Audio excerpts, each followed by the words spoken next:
sadly, knock ourselves out.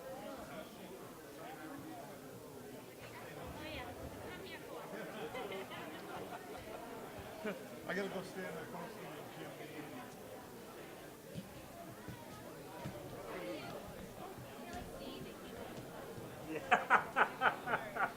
You're right. You're right. That was very silly. I don't think I need to buy any, but Did you?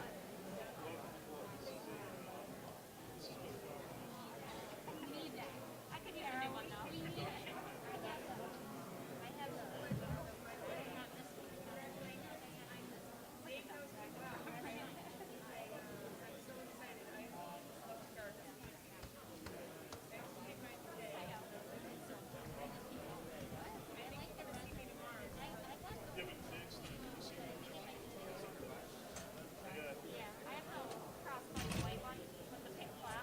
I get the Yagi cleaned up.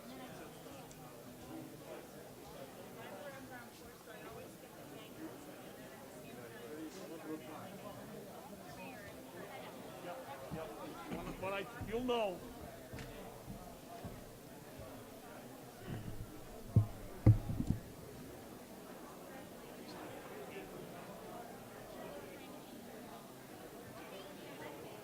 There you go. Okay, just so you know, in case anybody asks, the FEMA flood maps, in addition to being in town hall, they're on our town website. Okay. All Just right. in case they.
Yep.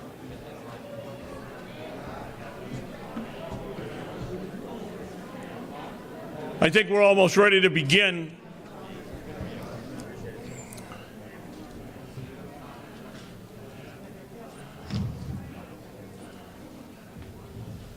I want to thank Delshawn Flip, our health agent, and her group of fine people that got everybody seated tonight. We're all in here right now. And I'm ready to begin. A quorum being present, this special town meeting shall now come to order. We have a return of the warrant by Constable Adam Loomis. I would entertain a motion to adjourn the special town meeting so that we can open the annual town meeting. Do I have a second? All those in favor? All those opposed? That's a vote. A quorum being present, this annual town meeting shall now come to order. We have a return of the warrant by Constable Adam Loomis. As required by Massachusetts general law, the Chief of the Fire Department, Scott Duffy, asked that I point out the exits from the auditorium in case of an emergency. Also, and so we have the two doors you came in, and we have two exits down front.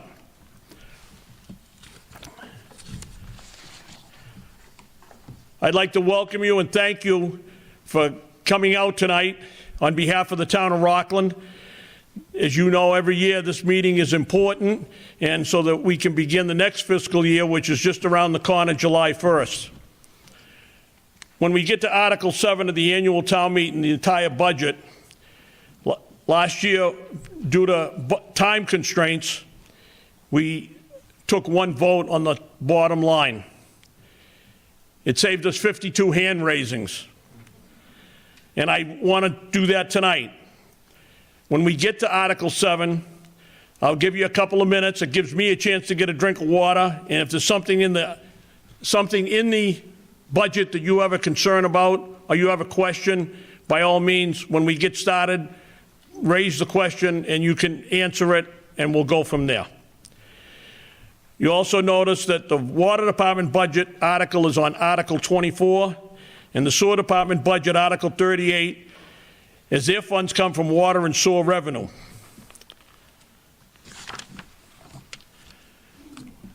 With that said, I would ask that everyone please stand and remain standing for the salute to the flag, the invocation, and a moment of silence. And I'd like to call on Selectman Larry Ryan, who does it at all the Selectmen's meetings, to lead us in a salute to the flag. I pledge allegiance to the flag of the United States of America and to the republic for which it stands, one nation, under God, indivisible, with liberty and justice for all. Thank you, Larry. Now I'd ask that Reverend Jay Witham of the First Baptist Church in Rocklin to come forward and give the invocation. Reverend? Thank you. Let me just preface it by saying, as a veteran, it's always wells up in my heart to be able to say the Pledge of Allegiance to the flag of the United States of America. And as a pastor and as a local resident of Rocklin, it also does my heart good to know that this body understands the value of invoking God's blessing on a meeting such as this. So with that said, let's bow our heads in a word of prayer. Our Father and our God, we come into your presence tonight, rejoicing with thanksgiving that you have allowed us to live in a land where we can take part in such business meetings of the town and the civil government, where we can voice our opinions and cast our votes, and that our opinions matter. We don't take that lightly. We know that it's a privilege that you have afforded us, and that men and women have died to procure for us. And so now, Lord, we ask your blessing upon this meeting tonight.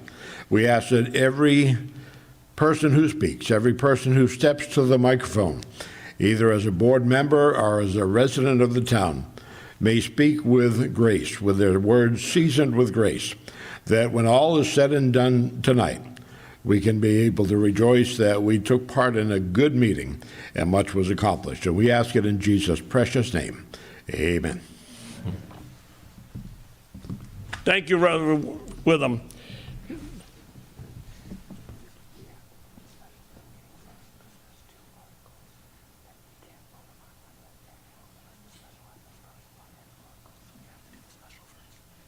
We will.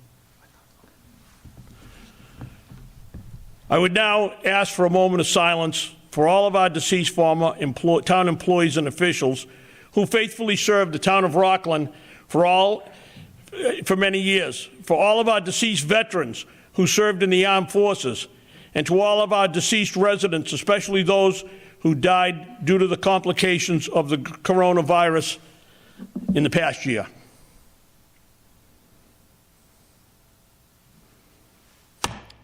Please be seated.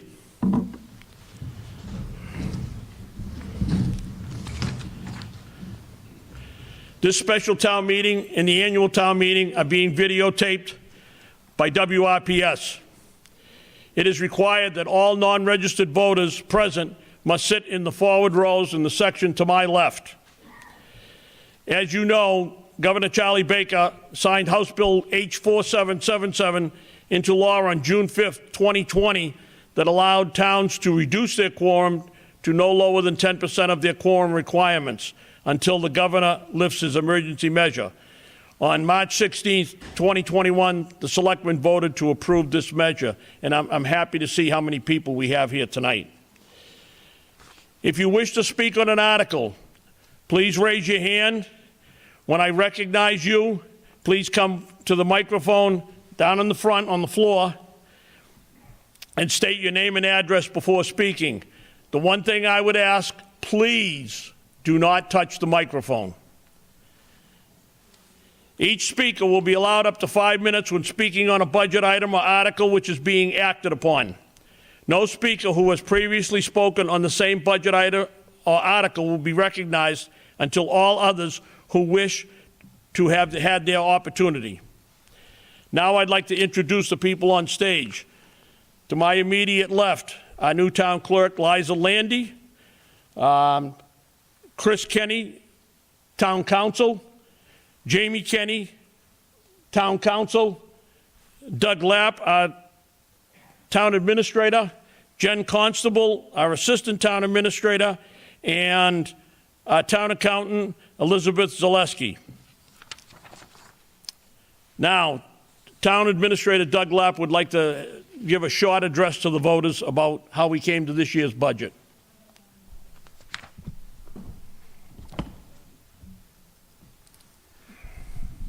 Thank you, Mr. Moderator. Can everyone hear me okay?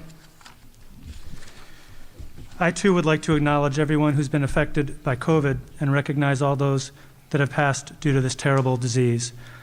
And I understand the deep financial and economic hardship so many in our community have endured this past year. While we did not receive the supply of vaccine that we had hoped for, our fire department and Board of Health were able to successfully vaccinate the entire population at the Rocklin Housing Authority, and within the next 10 days, they'll be vaccinating our vulnerable homebound population that are not able to travel to a vaccination site. We thank them and all our first responders for their professionalism and dedication throughout this pandemic. I also want to recognize all our school and town staff for what they've accomplished during this past year, pivoting to remote teaching and work before reopening, a time for which there was simply no playbook on how to operate. I also want to thank our volunteer boards and committees who were able to successfully adapt their processes to remote public meetings in order to continue to serve the community throughout the entire pandemic. Unfortunately, under state law, we're not allowed to conduct our open town meeting remotely, even during a pandemic, so I thank all of you for being here tonight. Regarding the budget and all of the financial articles before you tonight in the town meeting warrant, I want to thank our whole financial team, the tax collector, the treasurer, assessor, assistant town administrator, and especially the town accountant, Elizabeth Zaleski, for all of her efforts helping lead the budget process. We have continued using conservative budget principles, not overestimating our revenues nor underestimating our expenses, which have helped us maintain our positive financial position throughout this pandemic. As a result, we are unfortunately continuing to project lower revenues in many categories compared to prior years as a result of the continued economic impact of COVID-19. We did, however, maintain our Standard & Poor's AA stable bond rating during the pandemic, which is a noteworthy feat during such severe economic strains and uncertainty. You should feel rest assured that in addition to our external auditors, this is independent verification that our financial management of the town is strong. The proposed FY22 budget before you tonight is responsible. We gave strict guidelines to department heads not to ask for any significant increases and to be prepared for a relatively austere budget. There are no uses of one-time funds for operating expenses. It maintains our current level of services, invests and plans responsibly in various capital and planning efforts, establishes enterprise funds for the water and sewer department budgets, which is a best practice and is recommended by our auditor and the Department of Revenue. It also establishes a new wage adjustment account in the selectmen's budget to accommodate the yet-to-be-settled union and certain non-union wage increases. We're still in union negotiations right now, but the amount set aside in this account will be sufficient for a reasonable and fair cost-of-living adjustment for our employees in FY22, given the reality of our economic circumstances. Since these union contracts are not yet finalized, they're centralized in this one account and are not yet reflected in the individual general government budgets.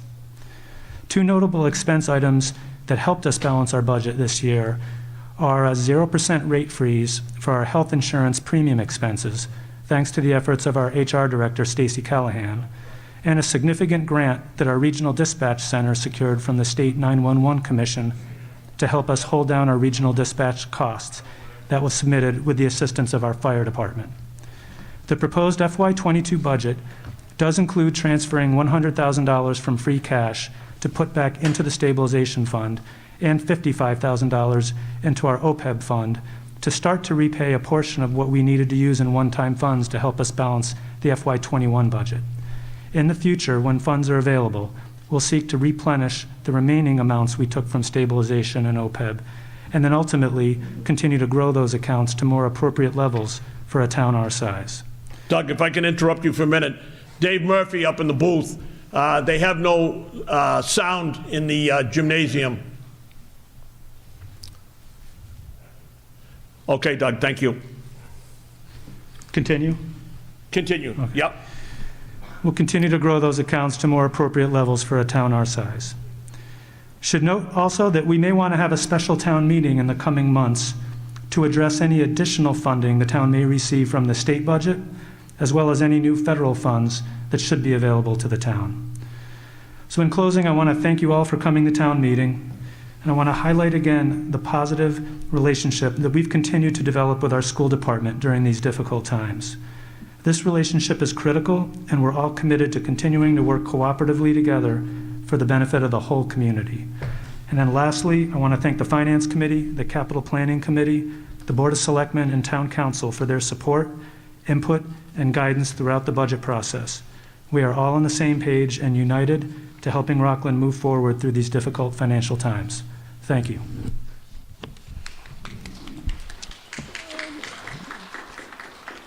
Now, I would like to introduce the newly elected officials that took place the second Saturday in April. And please hold your applause until we're finished. I got a whole list this year.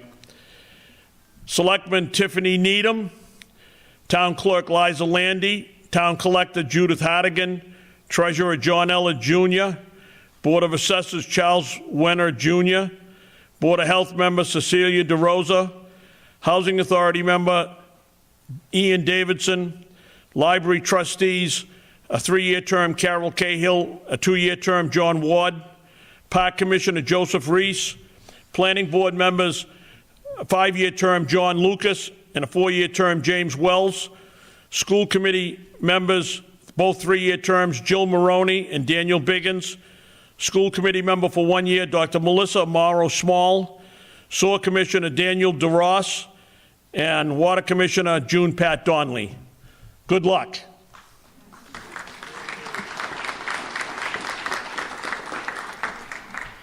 I'd now like to introduce the Finance Committee and the Capital Planning Committee. Please hold any applause until after I've read all the names.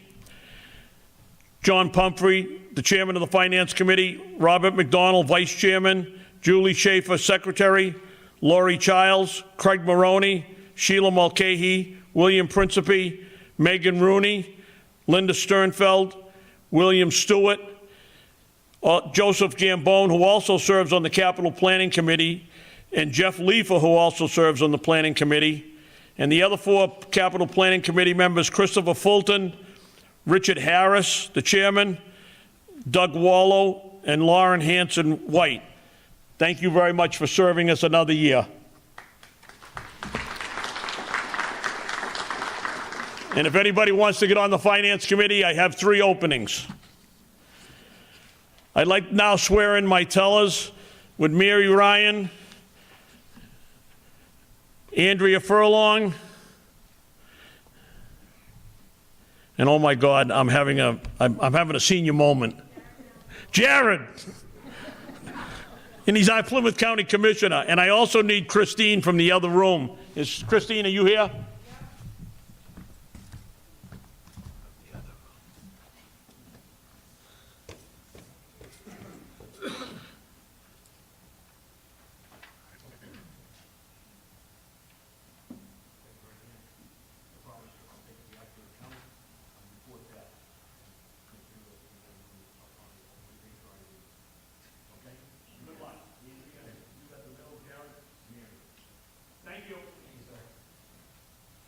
Yeah, we'll get volume, so we'll say, I just want to test the microphone. Can we test it? Yeah, we'll test it. Yeah, go ahead. When you get back there.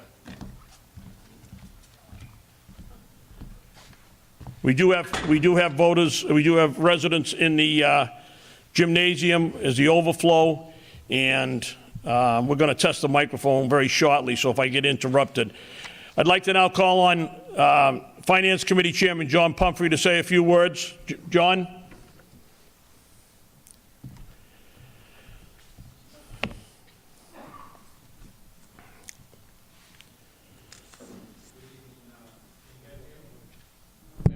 There you go. How's that? Whoa, okay. My name's John Pumphrey, 325 Howard Street. I'm your Finance Committee Chairman. Just kind of walk you through a little bit. I like to do this every year and just walk you through all the dedication that the committee makes on a yearly basis and the fact that we take it seriously being on the Finance Committee. Over the past 12 months, the Rockland Finance Committee has met virtually, which for some of us was a big change in the way we do things, but they did a great job in kind of picking it up and running with it. But we met on a monthly basis to review all the financial requests from the town to maintain our government. During the budget season, we met weekly with each department head, the different committees. We carefully considered the budget that you see before you. I want to thank the committees, our leadership team in town, the department heads, and the other boards in the town who helped develop the budget during these trying times. It really was a kind of it would go a lot faster if we could meet in person sometimes and get things done. Over the bridge, over the internet, was a little bit difficult, but we got through it. We pushed through it.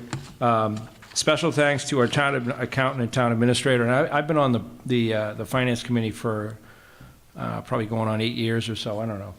You might Sounds know. good. Yeah, sounds good. But I've never had a town accountant and a town administrator attend every single meeting.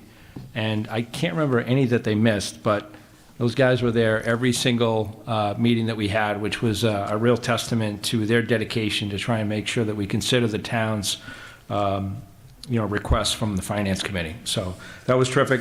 Thank you again. I appreciate it, and I appreciate everybody's coming out tonight. Thank you, John. Also, just to for the record, I've appointed Tom Henderson of 102 Arlington Street to be the assistant moderator in the gymnasium. And it's the first time we've been in another room, I believe, since they wanted to build a skating rink about 50 years ago on North Avenue, when they had 1,200 people here. I would now entertain a motion to adjourn the annual town meeting for the purpose of returning to the special town meeting. Have a motion and a second. All those in favor?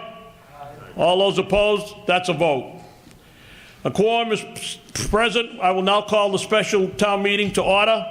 Town recognizes Chairman Pumphrey.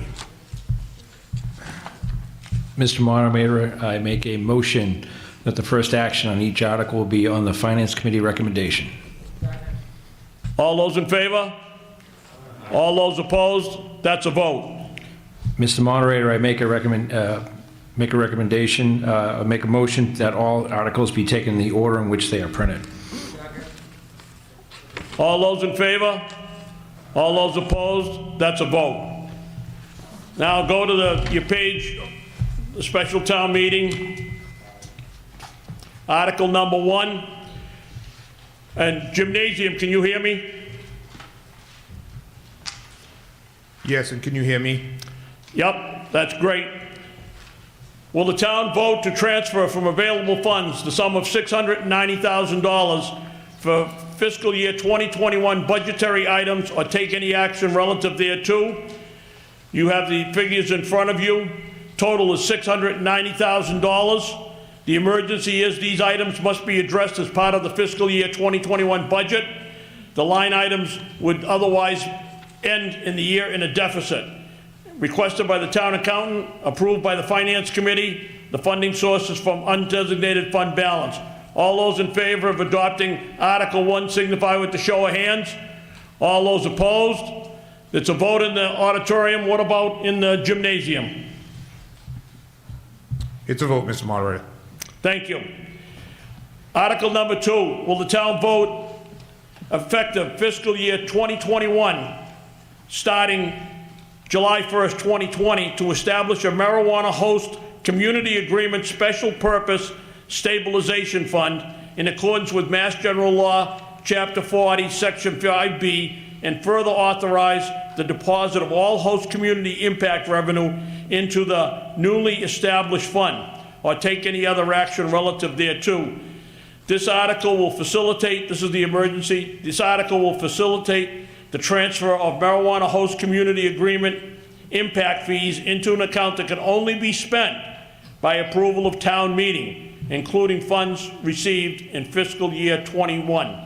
Requested by the town accountant, approved by the Finance Committee, The funding source is the marijuana host community agreement impact fees. This needs a 2/3 vote. I'd like to try and get a unanimous if possible. All those in favor of adopting Article 2 signify with the show of hands. All those opposed? It's unanimous in here. What about the gym? We're unanimous. Thank you. And upstairs in the booth, can you turn these lights down facing me?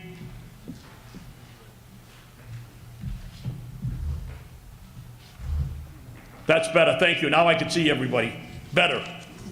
Article number 3. Will the town vote to authorize the water commissioners to take from the water undesignated fund balance the sum of $175,000 with a like amount from the town of Abington to purchase 2 filtering pressure vessels for the Hannigan Water Treatment Plant or take any other action relative thereto. The emergency, the filtering pressure vessels are mandated by the DEP and must be purchased and installed as possible. Requested by the Abington-Rocklin Joint Board of Water Commissioners. Approval recommended by the Board of Selectmen, the Finance Committee, and the Capital Planning Committee, and the funding source, the water undesignated fund balance. All those in favor of adopting Article 3 signify with the show of hands. All those opposed? That's a vote in the auditorium. The gym? It's a vote in the gym.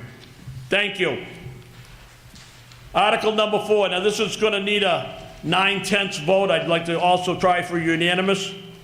Will the town vote to transfer the sum of $40,000 from the June 22nd, 2020 annual town meeting, Article 15, to pay remaining invoices for consulting services for the update of the town's master plan or take any other action relative thereto?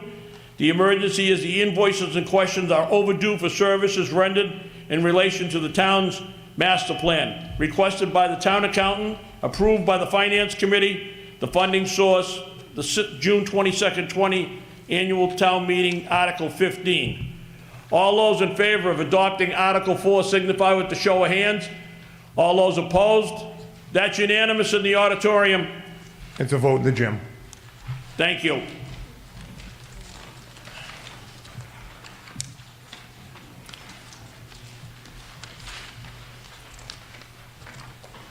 I'd like now to have a motion to dissolve the special town meeting. I have a motion. Do I have a second? All those in favor of dissolving the special town meeting signify with the show of hands. All those opposed? That's a vote in the auditorium. It's a vote in the gym. A quorum is now present. I will now call the annual town meeting to order. The chairman recognizes Chairman Pumphrey. Mr. Moderator, I make a motion that all articles are taken in the order in which they are printed. I have a second. Second. All those in favor of that motion signify with the show of hands. All those opposed? That's a vote in the auditorium. It's a vote in the gym, Mr. Moderator. Okay. Mr. Moderator, I make a motion that the first action on each article will be the Finance Committee recommendation. I have a motion and a second. All those in favor of this motion signify with the show of hands. All those opposed? That's a vote. That's a vote in the gym. Thank you.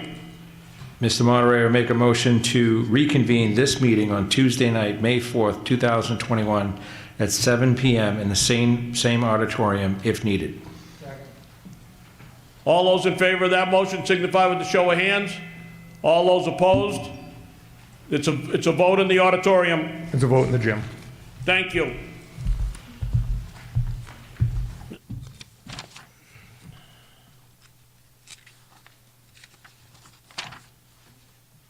Now, if you turn to page 12.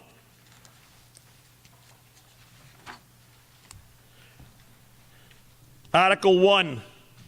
Will the town vote to cast votes in the annual town election for the election of candidates for the following offices? And this is for this coming fiscal year. And they're all listed here. I have a motion to adopt. I have a motion. Do I have a second? All those in favor signify with the show of hands. All those opposed? It's a vote. It's a vote in the gym. Thank you. Article number 2. Will the town vote to fix the salaries and compensation of all elected officers in the town in the amounts indicated in the department budgets or make such salaries and compensation effective July 1st, 2021, fiscal year 2022, in accordance with the provisions of the Massachusetts General Laws, Chapter 41, Section 108 as amended, and to raise and appropriate such sums of money for the ensuing year, and that all sums be appropriated for the specific purpose designated, and that the same be expended for such boards and commissions of the town was as voted, or take any other action relative thereto. The Finance Committee recommends as presented. All those in favor of adopting Article 2 signify with the show of hands. All those opposed? It's a vote in the auditorium. It's a vote in the gym. Thank you. Ladies and gentlemen, Article 3 is going to also need a two-thirds vote. Will the town vote to establish a capital expense stabilization fund established under the Massachusetts General Laws, Chapter 40, Section 5B, effective for fiscal year 2022, beginning on July 1st, 2021, or take any other action relative thereto? Finance Committee recommends as presented. The funding source is raise, appropriate, and transfer. I'd like to have it unanimous if possible. All those in favor signify with the show of hands. All those opposed? That's a unanimous in here. Unanimous in the gym. Thank you. Article number 4.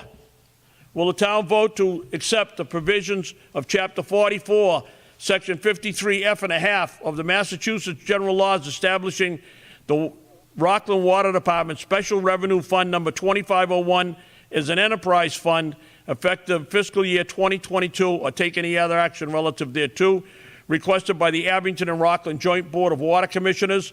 Finance Committee recommends as presented. Funding source, raise, appropriate, and transfer. All those in favor of adopting Article 4 signify with the show of hands. All those opposed? That's a vote in the auditorium. It's a vote in the gym. Article number 5, will the town vote to establish a water stabilization fund under Massachusetts General Laws, Chapter 40, Section 5C, effective for fiscal year 2022, beginning on July 1st, 2021, or take any other action relative thereto, requested by the Abington Rockland Joint Board of Water Commissioners. Finance Committee recommends as presented. This needs a two-thirds vote. I'd like a unanimous. Folks, All if you those can in just raise your favor hand if you're in signify favor with or the not. show of hands. Are you in favor? All those opposed? That's unanimous. Is it unanimous in the gym? Unanimous in the gym. Article number 6. Will the town vote to accept the provisions of Chapter 44, Section 53 and F and a half of the Massachusetts General Laws establishing the Rockland Sewer Department Special Revenue Fund number 2601 as an enterprise fund effective fiscal year 2022, or take any other action relative thereto, requested by the Board of Sewer Commissioners. Finance Committee recommends as presented. All those in favor of adopting Article 6 signify with the show of hands. All those opposed? That's a vote. It's a vote in the gym. Thank you. Now we come to Article 7. If you need a minute or two, if you want to look at anything or you have something you want to discuss, there's anything in the budget, I am planning on taking, I'm going to take one vote for the entire amount. And I also get to have water, because I know you just love listening to me. Article number 7. Will the town vote to raise and appropriate a transfer from available funds as indicated such sums of money necessary for the ensuing year in the general fund operating budget, or take any other action relative thereto? In the gymnasium, do you have any discussion? We have no discussion. Seeing no hands here, total amount of the general fund budget is $68 million. Boy, am I way back, huh? Older than me. $68,761,474.51. All those in favor of adopting Article 7 signify with the show of hands. All those opposed? That's a vote. It's a vote in the gym. And I should have said the Finance Committee representatives presented. It was on the next page. Article number 8. Will the town vote to transfer the sum of $55,000 from free cash as certified July 1st, 2020 to the Open Trust Fund? It stands for Other Post-Employment Benefits, or take any other action relative thereto. Finance Committee recommends as presented. The funding source is the undesignated fund balance. All in favor of adopting Article 8 signify with the show of hands. All those opposed? That's a vote in the auditorium. It's a vote in the gym. Article number 9. Will the town vote to transfer the sum of $100,000 from free cash as certified on July 1st, 2020 to the General Stabilization Fund or take any other action relative thereto? Finance Committee recommends as presented. Funding source is undesignated fund balance. All those in favor of adopting Article 9 signify with the show of hands. All those opposed? That's a vote. That's a vote in the gym. Thank you. Will the town vote, Article number 10, will the town vote to transfer the sum of $45,000 from the June 22nd, 2020 annual town meeting Article number 15 to the Capital Stabilization Fund or take any other action relative thereto? Finance Committee recommends as presented. The funding source is the June 22nd, 20 annual town meeting Article 15, unspent article. All those in favor of adopting Article 10 signify with the show of hands. All those opposed? That's a vote in the auditorium. That's a vote in the gym. Article 11. Will the town vote to authorize or reauthorize revolving funds for fiscal 2022 pursuant to Mass General Laws, Chapter 44, Section 53.5 as amended for the following purposes?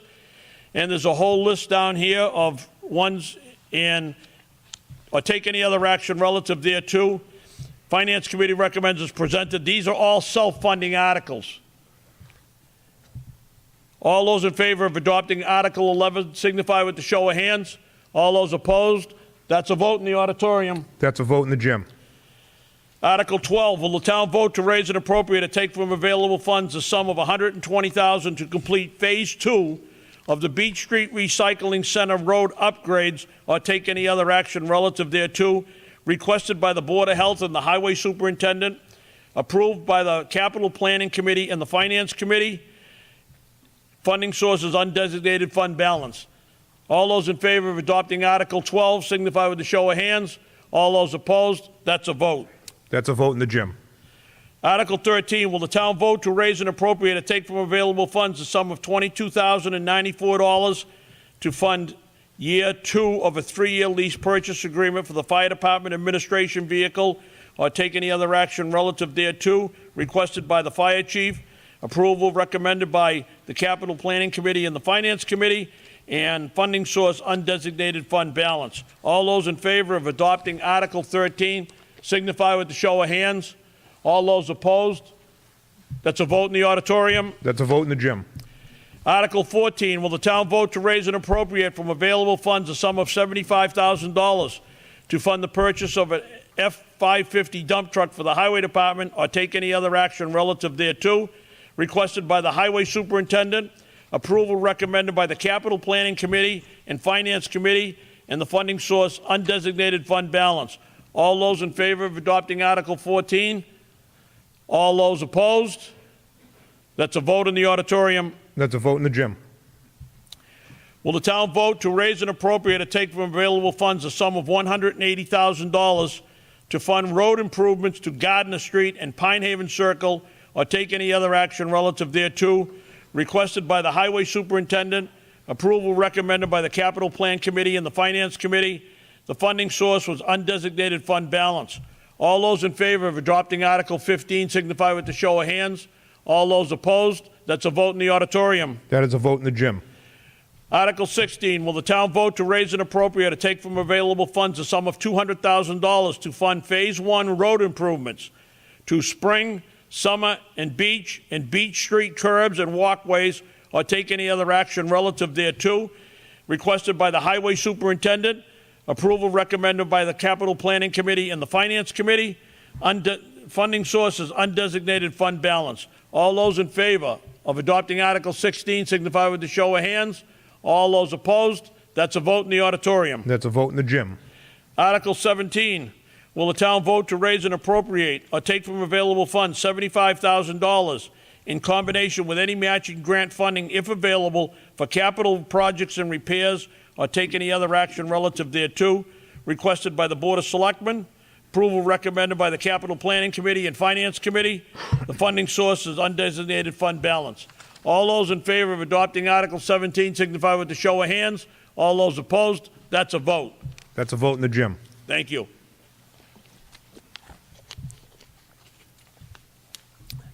Article 18, will the town vote to raise and appropriate or take from available funds a sum of $120,000 to repair or replace Phase 1 of the Police Department roof project or take any other action relative thereto, requested by the Police Chief, approval recommended by the Capital Plan Committee and the Finance Committee, funding source undesignated fund balance.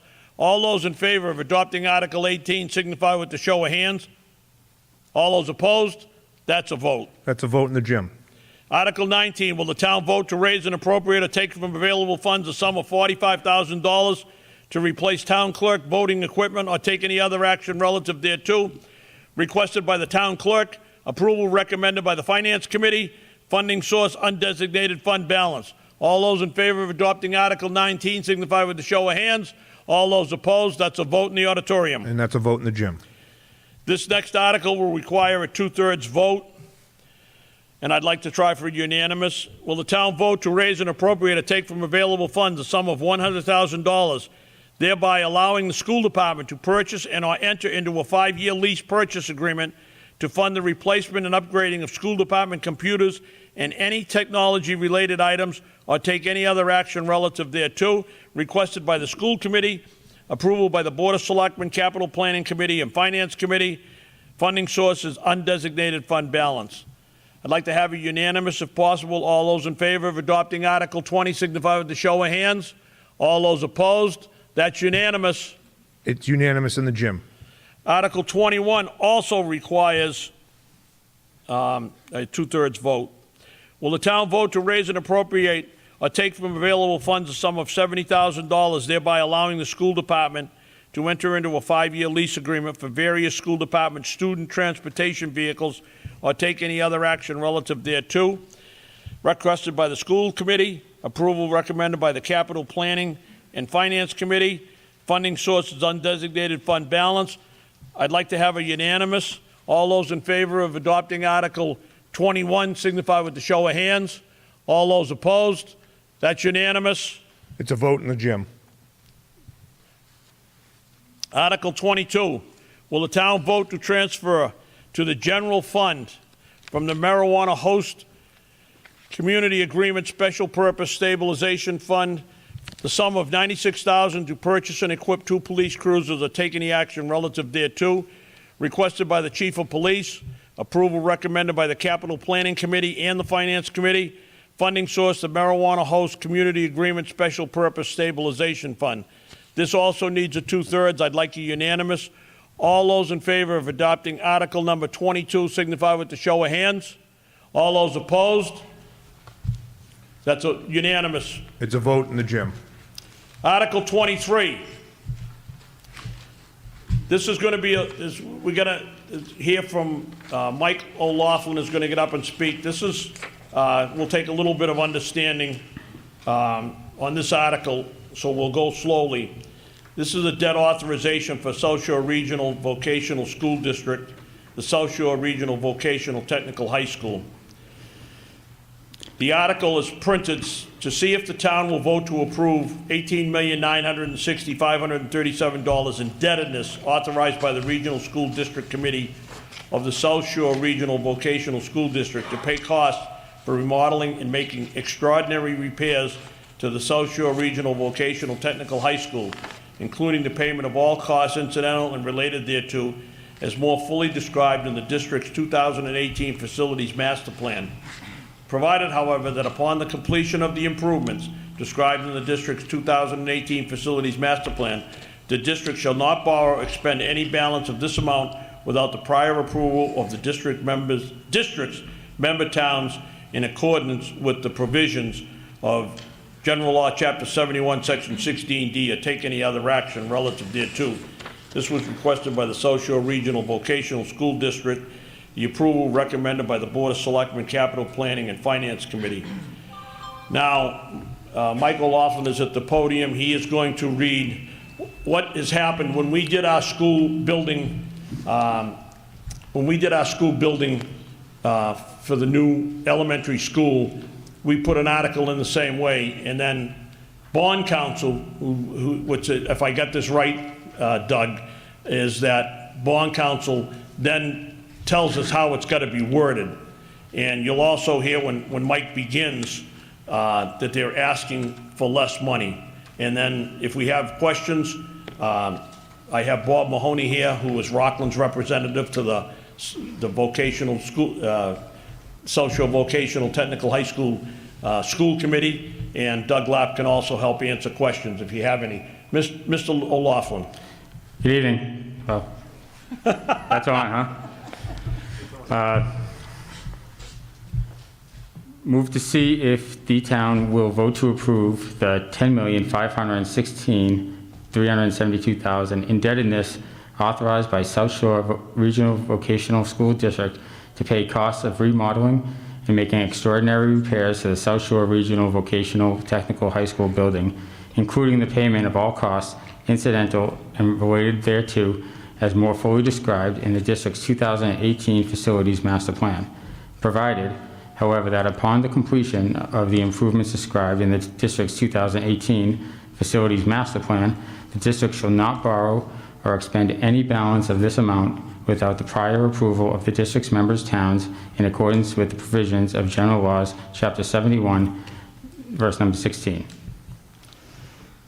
Thank you. Now, Doug, maybe you can elaborate so the voters will understand. Thank you, Mr. Moderator. South Shore Tech is seeking authorization to borrow, as Mr. O'Laughlin just said, $10.5 million. What was printed in your warrant was over $18 million. That was the initial request from South Shore Tech. After we had posted the warrant obviously cannot be changed. South Shore Tech, because they need the approval of all 8 towns in their district, they've decided to seek authorization for their project in phases. So it's a lower number tonight. That's all they're seeking authorization for, because this is phase 1. Several years from now, they'll be looking for a subsequent phase. Rocklin's share of this expense will be approximately 26% based on average student enrollment from the previous 3 school years. This borrowing would start in FY23 and would have no impact on the FY22 budget and no impact on the FY22 assessments that the town pays for its students at the South Shore Tech School. The purpose of the borrowing authorization is for the school to be able to take on project from their district's 2018 Master Facilities Plan, and there are items that are too expensive for them to fund in a single budget year.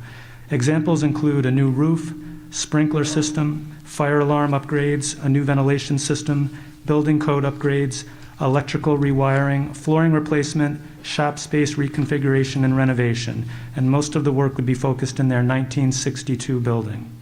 As we all know, borrowing rates right now are at historic lows, under 2%, 2.5%, and makes these projects much more affordable than they would otherwise be.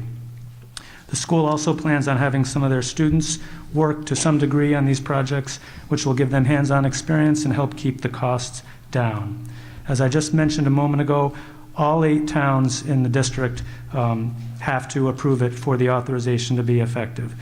South Shore Tech will continue to apply for MSBA reimbursement, just as they've done for the past 5 years, and will continue to seek that state funding to help reduce the burden from the local communities. Then most important for all of you to understand, there's no tax increase related to this. This is a request for authorization to borrow. So within our current assessment that we pay for our students at South Shore Tech, there's a significant component of that for capital expenses.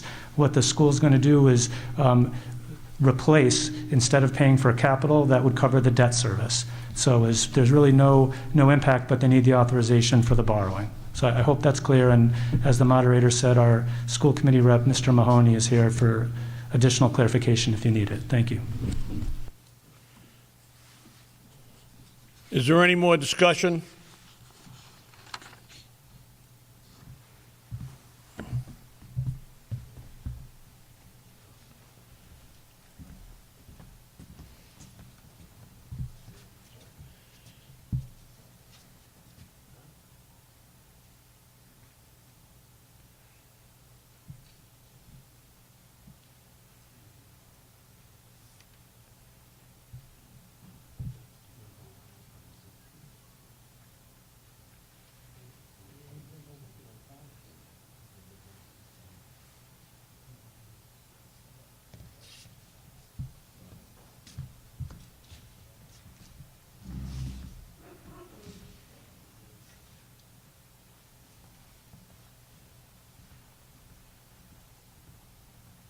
Mr. Moderator?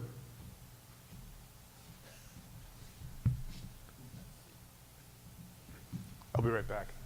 One second.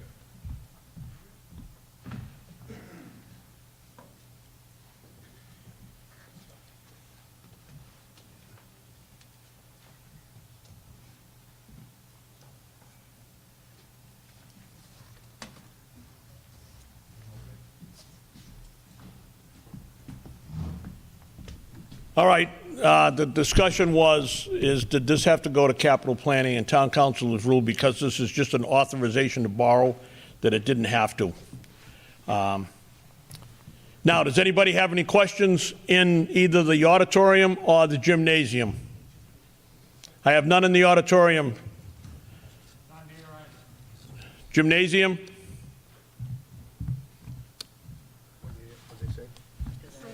We might have lost. No discussion. We just thought we lost you for a second there. We're all set. I've been lost for a long time, but seeing no discussion, all those in favor of adopting Article 23 as presented signify with the show of hands. All those opposed, that's a vote. That's a vote in the gym. Thank you.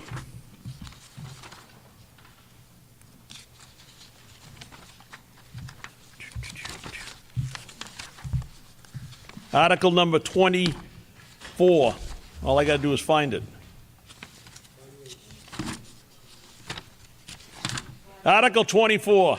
Will the town vote to raise and appropriate a transfer from available funds as indicated such sums of money necessary for the ensuing year in the water enterprise operating budget or take any other action relative thereto?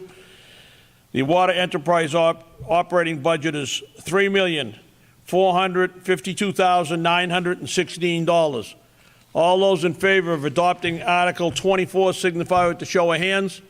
All those opposed, that's a vote. That's a vote in the gym. Thank you. And it was requested by the Abington Rockland Joint Water Commissioners, approved by the Finance Committee. Article 25. Will the town vote to transfer to the Water Stabilization Fund a sum of $100,000 from the Water Department undesignated fund balance or take any other action relative thereto? The committee was requested by Abington Rockland Joint Board of Water Commissioners. Finance Committee recommends as a presented funding source water undesignated fund balance. All those in favor signify with the show of hands. All those opposed, that's a vote. That's a vote in the gym. Article 26. Will the town vote to authorize the Water Commissioners take from the water undesignated fund balance the sum of $75,000 with a like amount from the town of Abington for the purpose of purchasing a joint waterworks heavy-duty dump truck, take any other action relative thereto, requested by the Abington Rockland Joint Board of Water Commissioners, recommended by the Capital Planning Committee and Finance Committee, funding source water undesignated fund balance. All those in favor of adopting Article 26 signify with the show of hands. All those opposed, that's a vote. That's a vote in the gym. Article 27, will the town vote to authorize the Water Commissioners to take from the water undesignated fund balance the sum of $75,000 for the purchasing water meters or take any other action relative thereto? Recommended by the Abington Rockland Joint Board of Water Commissioners. Approval recommended by the Capital Planning Committee and Finance Committee. The funding source is the water undesignated fund balance.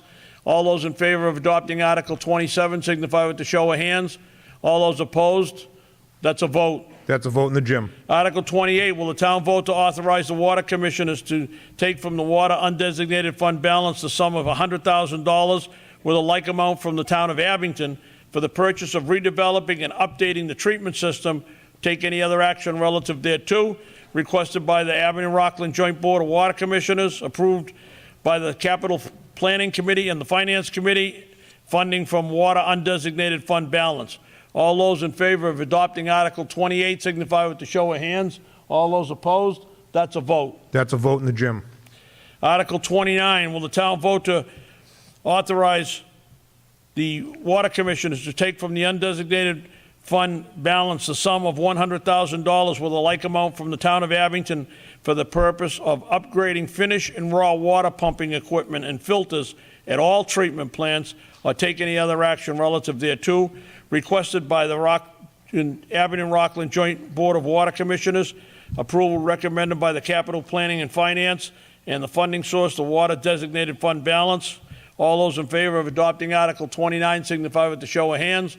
All those opposed, that's a vote. That's a vote in the Jim. Article number 30, will the town vote to authorize the water commissioners to take from the undesignated fund balance the sum of $35,121.60 for the purpose of sick leave buyback or take any other action relative thereto, requested by the Abington Rockland Joint Water Commissioners. Approval recommended by the Finance Committee. Funding source, water undesignated fund balance. All those in favor of adopting Article 30 signify with the show of hands. All those opposed, that's a vote. That's a vote in the Jim. Article 31, will the town vote to authorize the water commissioners to take from the water undesignated funds balance the sum of $40,000 for the purpose of continuing the survey and testing in accordance with the Commonwealth of Massachusetts drinking water regulations governing cross connections to our water system, 310 CMR 22.22, or take any other action relative thereto. Abington Rockland Joint Board of Water Commissioners. Approval by the Finance. Funding source, water undesignated fund balance. All those in favor of adopting Article 31 signify with the show of hands. All those opposed, that's a vote. That's a vote in the Jim. Article 32, will the town vote to authorize the water commissioners to take from the water undesignated fund balance the sum of $25,000 purchasing of water hydrants or take any other action relative thereto, requested by the Abington Rockland Joint Commissioners. Finance Committee recommends approval, funding from the water undesignated fund balance. All those in favor of adopting Article 32 signify with the show of hands. All those opposed, that's a vote. Article 33, I'm sorry, Tom. That's a vote in the Jim. Article 33, will the town vote to authorize the water commissioners to take from the water undesignated fund balance a sum of $30,000 for the purpose of making the third payment on the 5-year lease purchase agreement for a backhoe front-end loader or take any other action relative thereto, requested by Abington Rockland Water Commissioners. Approval recommended by the Finance Committee, and the funding source, water undesignated fund balance. All those in favor of adopting Article 33 signify with the show of hands. All those opposed, that's a vote. That's a vote in the Jim. Article 34, will the town vote to authorize the water commissioners to take from the water undesignated fund balance a sum of $25,000 with a like amount from the town of Abington for the purpose of purchasing a joint waterworks vehicle or take any other action relative thereto, submitted by the Abington Rockland Joint Board of Water Commissioners. Approval by the Finance Committee. Funding source, water undesignated fund balance. All those in favor of adopting Article 34 signify with the show of hands. All those opposed, that's a vote. That's a vote in the Jim. Article 35. Will the town vote to authorize the water commissioners to take from the water undesignated fund balance a sum of $25,000 with the like amount from the town of Abington for the purpose of purchasing an asphalt roller and paving equipment or take any other action relative thereto, requested by Abington Rockland Joint Board of Water. Approval recommended by the Finance Committee. Funding source, water undesignated fund balance. All those in favor of adopting Article 35 signify with the show of hands. All those opposed, that's a vote. That's a vote in the Jim. Article 36, town vote to authorize the water commissioners to take from the water undesignated fund balance a sum of $40,000 with a like amount from the town of Abington for the purpose of sludge management program for the water treatment plants or take any other action relative thereto, requested by Abington Rockland Joint Board of Water Commissioners. Approval recommended by Finance Committee. Funding source, water undesignated fund balance. All those in favor of adopting Article 36 signify with the show of hands. All those opposed, that's a vote. That's a vote in the Jim. Article 37. Will the town vote to authorize the water commissioners to take from the water undesignated fund balance a sum of $15,000 with a like amount from the town of Abington for the purpose of updating our emergency response plan or take any other action relative thereto, requested by the Abington Rockland Joint Board of Water Commissioners.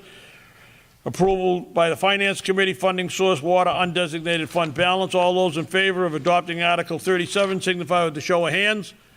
All those opposed, that's a vote. That's a vote in the Jim. Okay. Whew. Article 38, will the town vote to raise and appropriate or transfer from available funds as indicated such sums of money necessary for the ensuing year in the sewer enterprise operating budget or take any other action relative thereto? The total amount is $2,600,000 $163,821.61 requested by the Sewer Board of Commissioners. Finance Committee recommends as presented. The funding source raise, appropriate, and transfer. All those in favor of adopting Article 38 signify with the show of hands. All those opposed? That's a vote. That's a vote in the gym. Article 39, will the town vote to authorize the sewer commissioners to take from the sewer department unreserved fund balance account the sum of $300,000 for the completion of a comprehensive wastewater management plan or take any other action relative thereto, requested by the Sewer Board of Sewer Commissioners.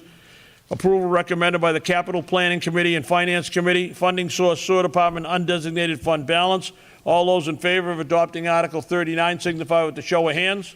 All those opposed? That's a vote. That's a vote in the gym. Article 40, will the town vote to authorize the sewer commissioners to take from the sewer department unreserved fund balance the amount of $100,000 to fund the repair and replacement of system pumps and injector stations or take any other action relative thereto, requested by the Board of Sewer Commissioners.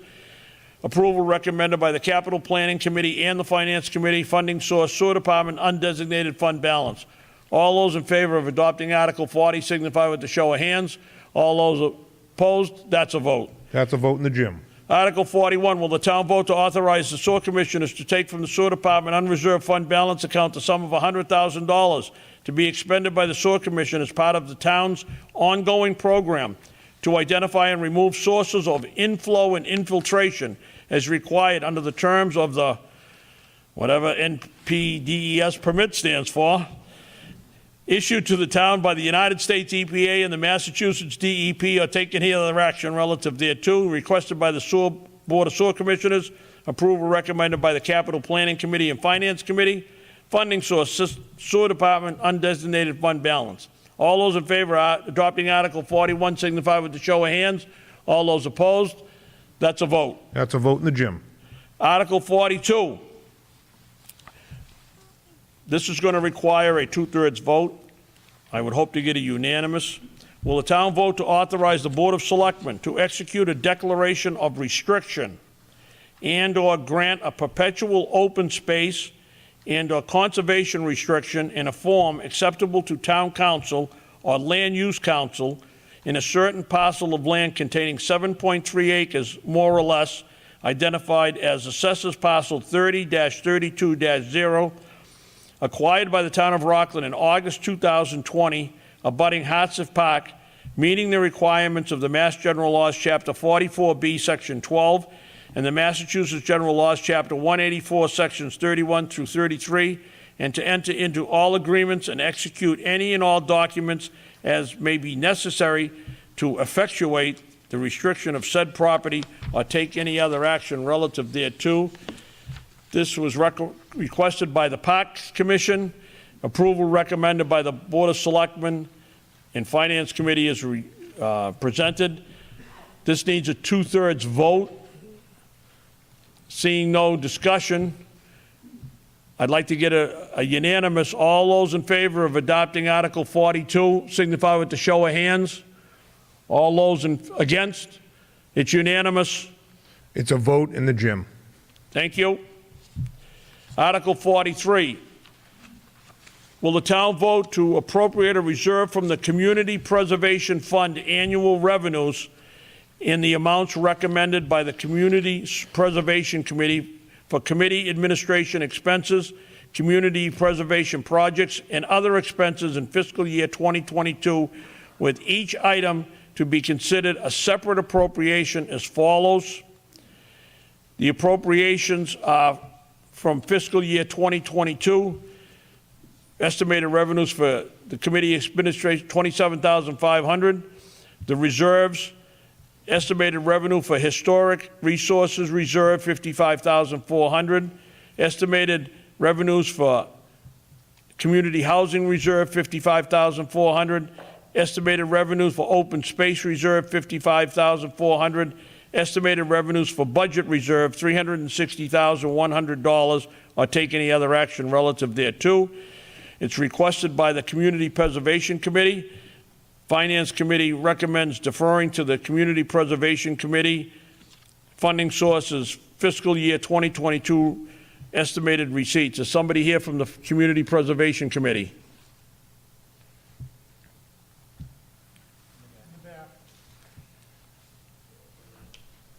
Come on down.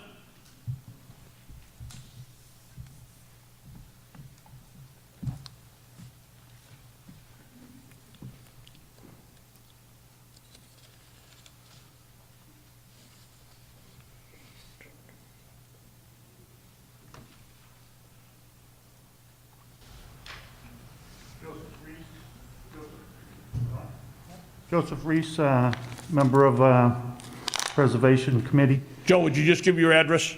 116 Huggins Road. Thank you. Chairman Derek Yule couldn't make it tonight. He just told me this is mandated to pass that on to the voters. So what I would need is a motion Motion to accept. to accept. Do I have a second? I have a second. I have a motion and a second. All those in favor of adopting Article 43 as presented signify with the show of hands. All those opposed, that's a vote. That's a vote in the gym. Thank you. Thanks, Joe. Joe, you might as well stay as, oh no, the next one's approved by the Finance Committee. Thank you.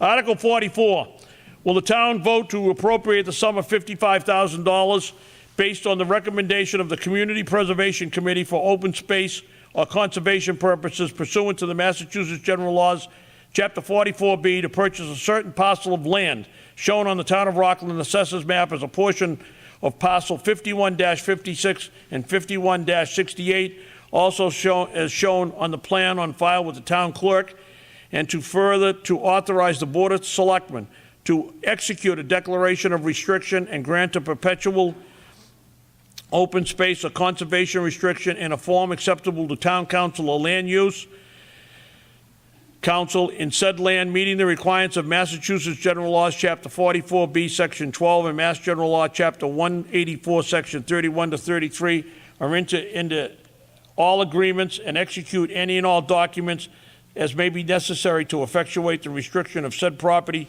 or take any other action relative thereto. Requested by the Community Preservation Committee. Approval recommended by the Board of Selectmen and the Finance Committee is presented. The Finance Committee, the funding source is the Community Preservation Act Open Space Reserve or Community Preservation Act Fund Balance. Joe Reese, I assume this is, we have the map here. This is the land along Reed's Pond next to CVS? Correct. Okay. Anybody have any discussion? No? Come on down.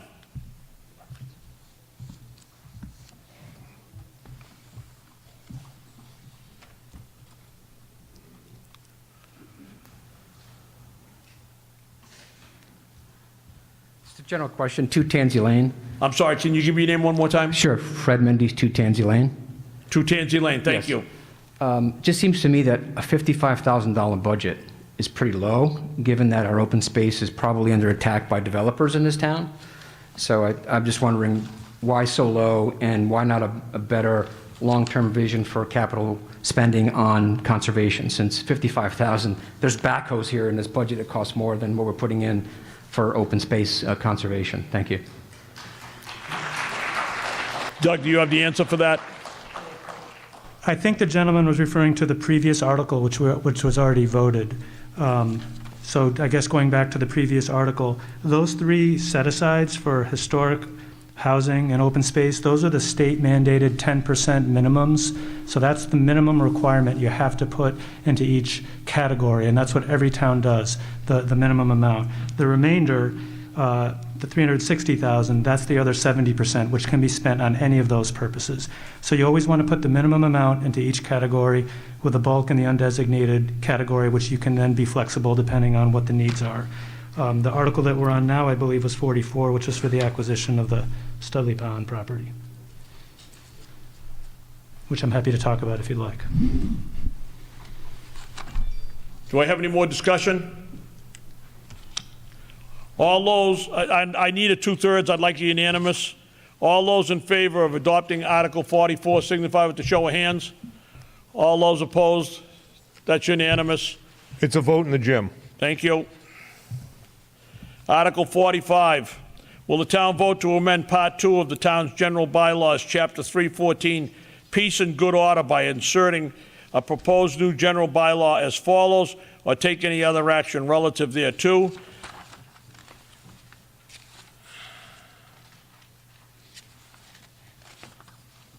The purpose of this article, of this bylaw, is to ensure public safety through reducing the threats to life and personal injury, and to reduce or eliminate hazards associated with traffic and activity related to construction sites and activities that result in the congregation of large numbers of persons. The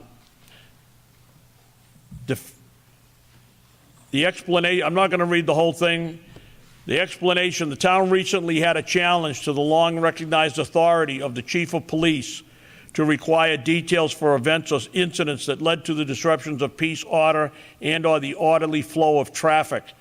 This bylaw would memorialize the authority of the chief of police to order details under such requested by the police chief. I'm going to need there's no recommendation from the finance. I will need a motion on this. I have a motion to adopt. Do I have a second? Any discussion? All those in favor of adopting Article 45 signify with the show of hands. All those opposed? That's a vote. It's a vote in the gym. Article 46. Mr. Corbett, you want to get up before I start reading the article? Mike Corbett, Chairman of the Rocklin Planning Board. Mike, we also give you street address, please? Mike Corbett, 27 George Street. All right, Mr. Moderator and fellow residents, on Wednesday, March 31st, 2021, the Rocklin Planning Board conducted a duly noticed and advertised remotely conducted public hearing in accordance with Mass General Law in Section 4, Chapter 48, and Section 5 to consider proposed zoning recommendations to the Rocklin zoning bylaw. The Planning Board specifically considered Articles 46 as drafted. Mr. Moderator, point of order. Yes, sir. We just can't hear in the gym. If Mr. Corbett could speak up for us, speak in the microphone, that would be gratefully appreciated. All right, Article 46 is drafted in the annual town meeting warrant amending the list of established zoning districts within the Rockland bylaw to address the new districts entitled the Floodplain Overlay District. Article 47 is drafted in the annual town meeting warrant amending the town zoning map to include the new floodplain overlay district. Article 48 is drafted in the annual town meeting warrant amending the zoning bylaw to add the new text for the floodplain overlay district. Article 49 is drafted in the annual town meeting warrant amending the zoning bylaws to add certain new definitions. Article 50 is drafted in the annual town meeting warrant, amending the list of established zoning districts in the zoning bylaw to add a new district entitled the Gateway Mixed Use Overlay District. Article 51 is drafted in the annual town meeting warrant, amending the town zoning map to include the new Gateway Mixed Use Overlay District. Article 52 is drafted in the annual town meeting warrant, amending the zoning bylaw to add the new text of the new Gateway Mixed Use Overlay District. Article 51 is drafted in the annual town meeting warrant, amending the zoning bylaw to ensure that the Zoning Board of Appeals will be the special permit granting authority for uses requiring special permits in the Gateway Mixed Use Overlay District. And Article 54 is drafted in the annual town meeting warrant, amending the zoning bylaw to permit more than one principal structure on a lot in the Gateway Mixed Use Overlay District with a special permit from the zoning boards of appeals. During the public hearing, the planning board voted by a series of roll call votes. Each vote each with 5 votes in favor and 0 votes opposed, to recommend favorably actions by the town meeting of the proposed Articles 46 through 54. Mike, you can stay up there shortly. We're going to take these articles one by one, and there'll be before there's any discussion or anything, a motion will be made.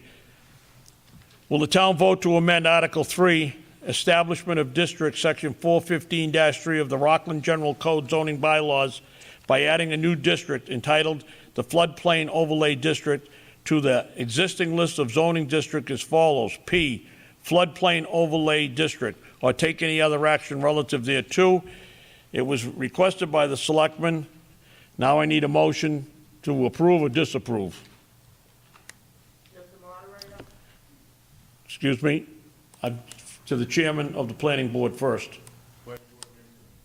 Planning board makes a motion to approve. Do I have a second? Second. Discussion. Come forward.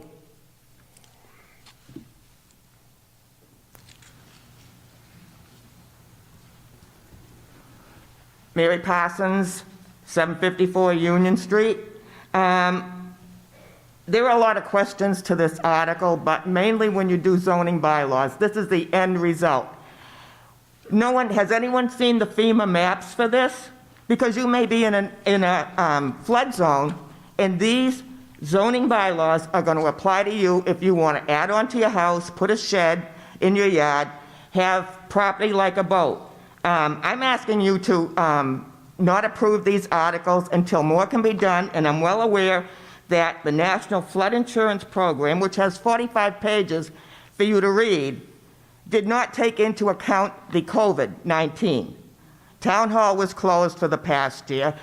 Getting to look at anything, you had to be on Zoom, and a lot of people can't do Zoom. So you couldn't go to Town Hall. You couldn't attend a meeting that way. You could do it by Zoom. And to get this 2 weeks before this meeting and to go through 10 pages of floodplain where they don't even give you the definitions, and then they say Zone A. A Zone A is a municipal water supply. It's an outstanding resource water. All of your streams and all of that. If you live near this stream, you might be in a floodplain.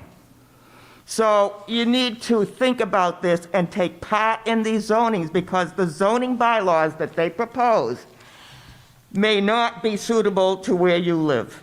And that's what I have to say on this article on 46, 47, and 48. Thank you.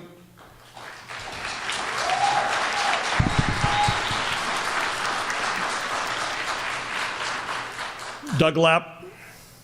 Thank you. Through you, Mr. Moderator. We did have a prior version of the updated FEMA maps at a prior town meeting, if you recall, and FEMA actually canceled the whole timeline because of COVID and asked towns to follow a new timeline. Our recommendation, a staff recommendation, we would urge all residents to vote in support, because if any of you are in an area that's affected, in order to participate in the National Flood Insurance Program, the town has to adopt these bylaws and adopt these maps. If we don't, we're going to miss a deadline, and you will not be able to participate in the National Flood Insurance Program. I want to make sure that's clear. Thank you. Any further discussion?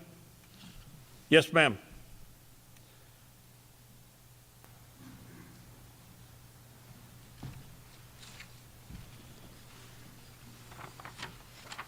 Sherry Valley at 411 Pond Street. When I was looking at these articles, I called the town hall to ask for maps, and I received the FEMA flood maps. And I asked again if there were town maps to show particularly which districts were going to be affected, and they could not provide them. There are no such town maps. I recommend you reject this article for lack of information.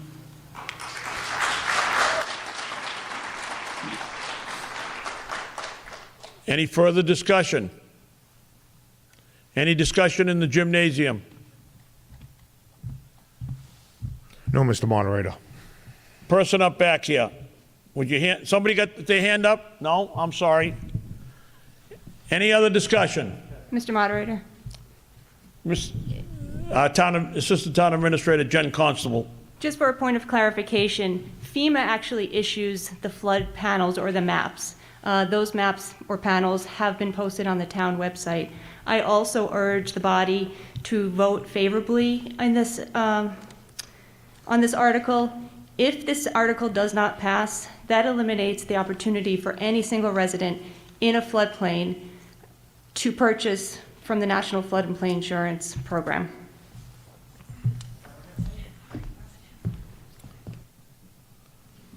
Is there any more discussion? Gentleman down front here.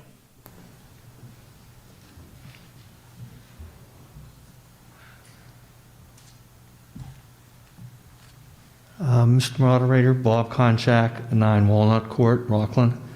The question I have is, you say they won't be able to purchase insurance. Is that on a yearly basis, or 5 years, or 10 years, or forever? How does that work? Who can answer that? Mr. Ryan from the Board of Selectmen.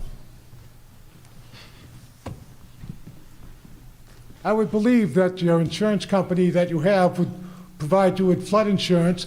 It's just going to be much more expensive than the federal program that you can get into if we have these plans in place. We put these plans in place not to tax the people of the town of Rockland, but to protect them. There's a lot of work that goes on here that the general public doesn't understand, and we are working for your benefit so that you can be insured at a reasonable rate if you live in a floodplain. I live along one of the streams, the major streams of Rockland, and I'm sure I'm going to fall under that. And I want to be able to get insurance at the government rate and not at a personal rate. You know, nobody's out here trying to pull any wool over anybody's eyes. We're out here planning your future so that everybody will have access equally to protection under the law of all things concerned that goes with the town. These people have worked hard on this to get this a plan that's going to work for you. You know, it doesn't work for a lot of, it doesn't look for a lot of people because a lot of people aren't going to be affected. Only a very small percentage of people are going to be affected, and those people are going to want to get insurance at a reasonable rate. By saying no, you're going to put the burden on those people that need it, and they're going to have to pay more because you people really don't understand what we're trying to do here. We're not trying to outfox anybody. We're not trying to pull the wool over anybody's eyes. We're here to help you and help the town progress. And if you've noticed for the last 10 years or so, we've made great leaps and strides toward becoming a very potential and prime town in this county, in this state. And the reason is because we've planned on everything that we've done. We've changed from the ways we used to do things. And how many people are left here from '96 when everything was a caveat? Oh, if we have the money, we'll do this. Well, now we have it, and we're working, and we're trying to put it all together for the people of the town of Rockland. So, if they ask you to vote for it, it's because it's for the benefit of those people who are going to be affected, not for the benefit of the people that aren't going to be affected. So if you vote against it and you're not affected, then you're doing those people who are affected a disservice. Thank you.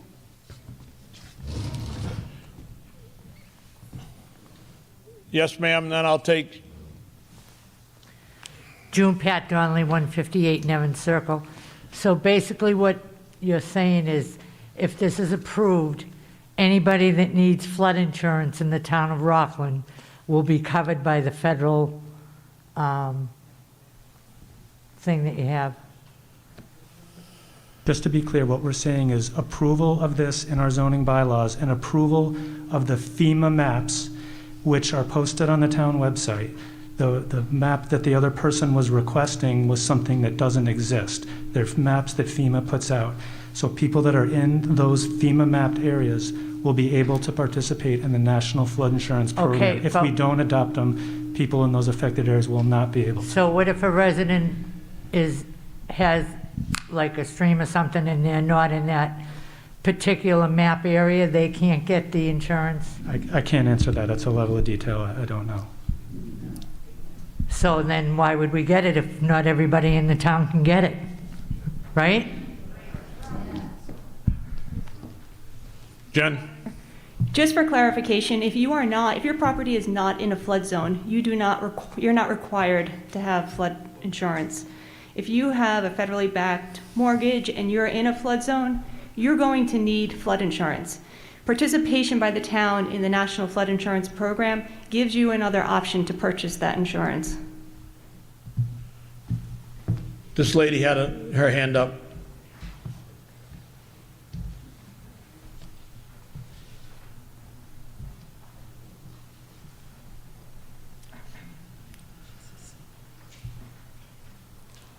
You're also name and address? Jacqueline Tissot, 455 Webster Street. I just like to make sure that you all realize those FEMA maps that are on the website are unreadable, not helpful at all. In addition, I hate the phrase "you people," okay? And I don't appreciate being told, oh, now there's a deadline. We have to do this now. And by the way, the maps are on the website. Unreadable.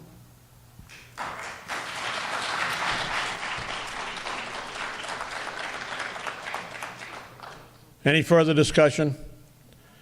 Gentleman down front.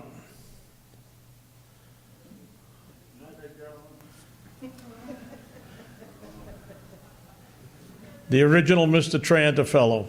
Thank you, sir. Just state your address. It used to be 80 Lincoln Road, but it's now 102 Garden Terrace. I'm one of those people you call senior. Is this buildable land that you're talking here, this diagram? You're on the wrong article, Andy.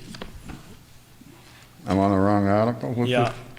What's this? We're talking right here? about, That's a different article, sir. we're What? talking about flood insurance, which doesn't, We're on page 60, sir. You're talking about this article right here? No, we're not. Not yet, sir. Not yet? not yet. Right. Stay around, Andy. Mr. Moderator, Yeah, go ahead, Tom. we have one person that would like to speak in the room here. Okay, just have them state their name and address Okay, thanks. from the gymnasium.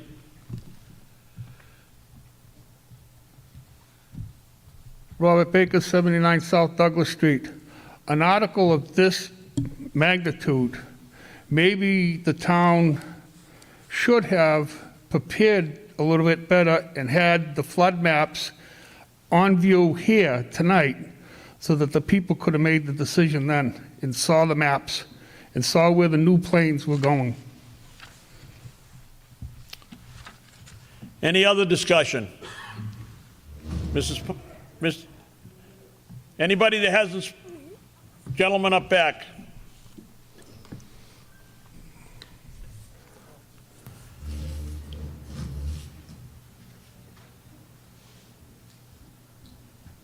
Fred Mendes, 2 Tansy Lane.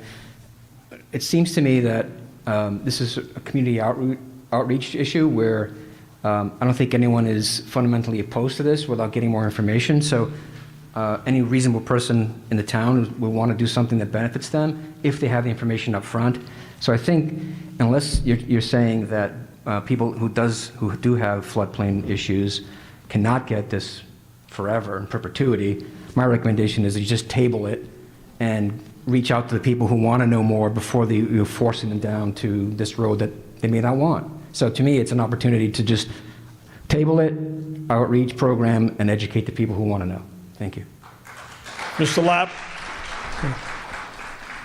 We appreciate the concerns and the feedback. I guess 2 points. One was, as Chairman Corbett mentioned earlier, the Planning Board did have a public hearing on this, on all of these zoning bylaws. So there was a public hearing on this matter. And the other point I would just make is the timeline is set by the federal government, and we have to then work through the state government to get the right language and to get the information. So personally, I'm not convinced that there will be time, if this is tabled, to be able to have another special town meeting in time to have maps adopted and to be able to participate in the program. I don't think there's time. Mrs. Parsons?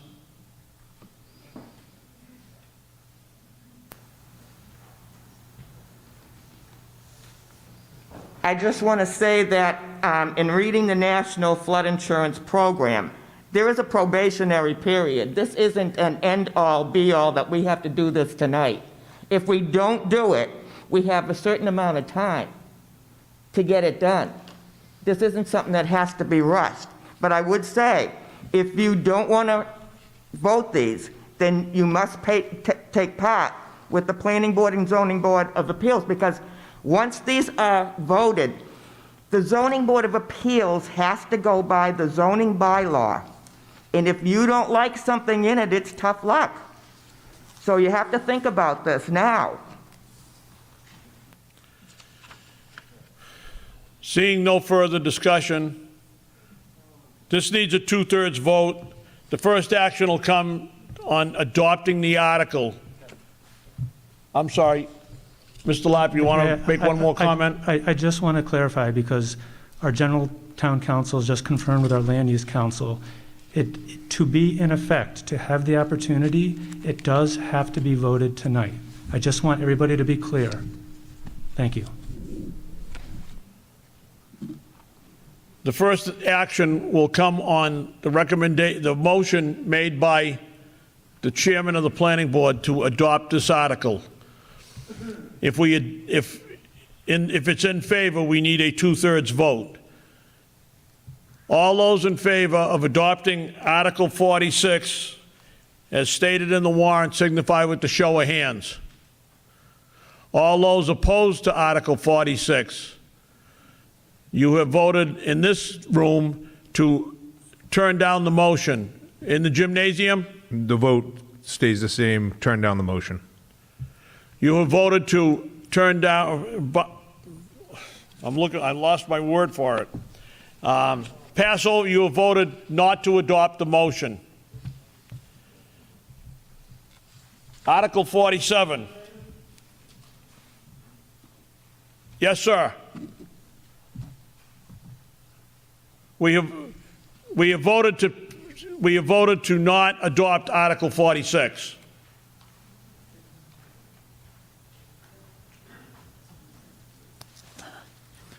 John Ward, 22 Nevins Circle. I'd like to make the motion to reconsider Article 46. I have a motion to, and a second to, I'm sorry, John, will you say that again? Yes. Motion to reconsider Article 46. We have a motion and a second to reconsider Article 46. All those in favor of the motion signify with the show of hands. All those opposed, you voted not to reconsider. We have a vote not to reconsider in the gymnasium also. Okay. Article 47. Will the town vote to amend Article 3, Establishment of District, Section 415-4 zoning map of the Rockland General Code zoning bylaws that depicts the boundary lines of the enumerated zoning districts by adding the zoning districts entitled the Floodplain Overlay District to include all special flood hazard areas within the town of Rockland designated as Zone A, AE, AH, AO, A99, V, or VE on the Plymouth County Flood Insurance Rate Map, dated July 6, 2021.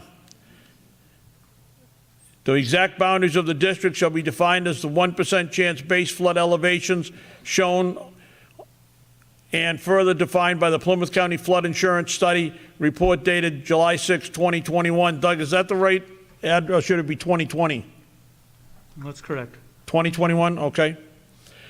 The firm and the FIS report are incorporated herein by reference and are on file with the town clerk, planning board, building department, conservation commission, and board of selectmen to take any other action relative thereto.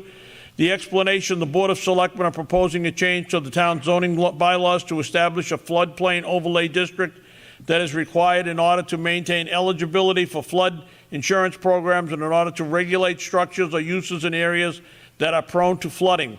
This article amends the official zoning map of the town to show the newly proposed floodplain overlay district. Mr. Corbett. A motion to approve. Do I have a second? Discussion? Mrs. Parsons?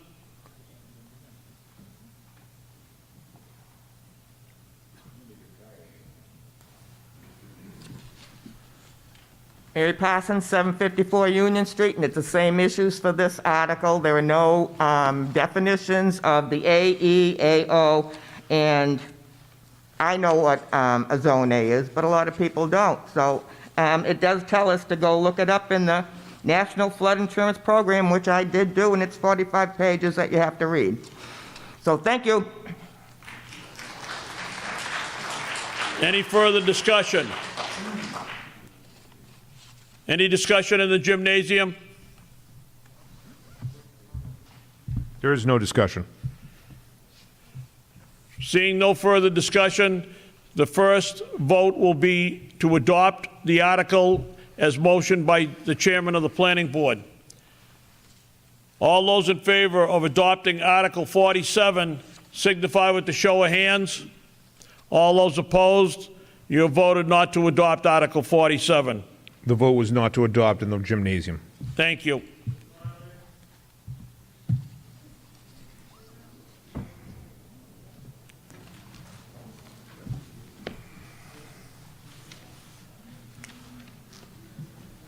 John Ward, 22 Nevins Circle. I make a motion to reconsider Article 47. Do I have a second? Any discussion? All those in favor of reconsidering Article 47 signify with the show of hands. All those opposed, you voted not to reconsider the article. Vote was not to reconsider in the gym also. Article 48. Will the town vote to amend Article 4, permitted uses, by inserting a proposed new zoning overlay district as follows? If anybody would like me to read the, let me see here, 16 pages, I'd be glad to. But I don't think you do. The explanation: the Board of Selectmen are proposing a change to the town zoning bylaws to establish a floodplain overlay district that is required in order to maintain eligibility for flood insurance programs and in order to regulate structures and uses in areas that are prone to flooding. This article establishes the procedural and substantive requirements applicable to structures and uses in the new proposed floodplain overlay district. Mr. Corbett. A motion to approve. Do I have a second? I have a motion and a second to approve Article 48. Any discussion? This lady here.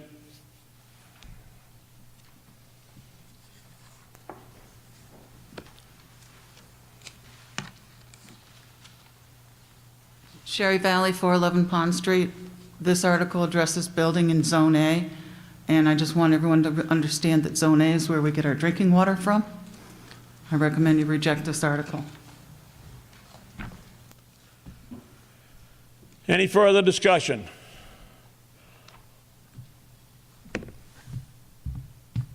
No discussion in the gym. Thank you. Come on down. It's like The Price is Right.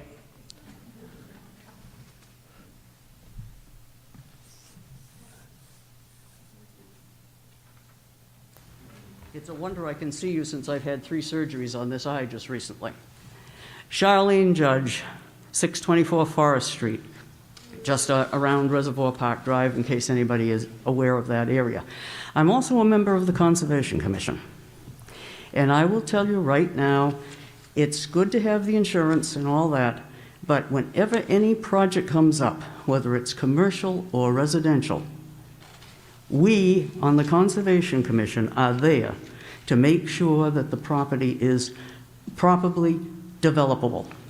So if you're in the floodplain, you're going to go through a stormwater management project, and you will find out whether you can build there or not. So we don't need all of this folderol. Thank you. Any discussion in the gymnasium? No discussion. This gentleman.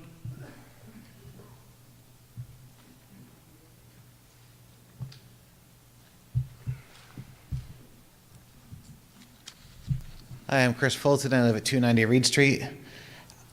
I've heard a lot of vagaries Number one, I appreciate Selectman Ryan's earlier commentary regarding cost savings, but can we give a comparison as far as personal versus governmental? Number two, as far as restrictions in regards to building or not building in your own lots, can someone give an example of that? Because, again, I understand, the town's position, it's probably a good thing. I understand Mary Parsons' position, it's going to set some limitations on us, but I've yet to hear any specifics, and if we could limit it to bullet points so we could actually make an intelligent vote and not just be voting on fear, I'd love that. Thank you.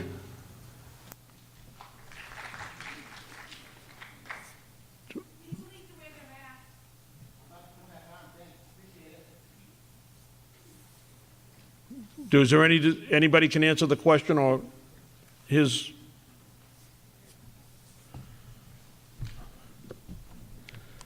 Seeing no further discussion, the first action, Ms.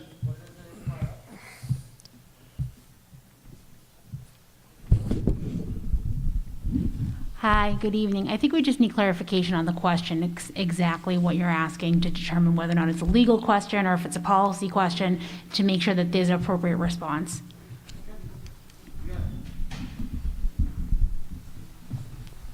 So one question was, what is the difference cost-wise for a personal policy versus a governmental policy? That was brought up by Selectman Ryan. Number two, Mary Parsons brought up the issue of potential building issues on your own property and how this could impact us. I don't think any of us probably took the time to go through these different zones and have an understanding of these things, and so I can appreciate wanting to have that understanding. But I would also tend to think that seeing as how you all want to pass this, and I'm probably for it, if you could give us in bullet points what these things would impact those who live in that flood zone or plain development, I would like to know what that means, and hopefully short in explanation. So does that help? Stay right there. That way, if you have a... Go ahead. You probably won't have a follow-up question because I don't have the answers to those questions, and I'm going to admit I'm just surprised by the feedback. I expected this was going to be a unanimous approval for all of the floodplain articles for all the reasons we said earlier. So I didn't come prepared. I came with a 3-ring binder with lots of potential questions that I'd be answering tonight, and I didn't come prepared for those questions, so I apologize for that.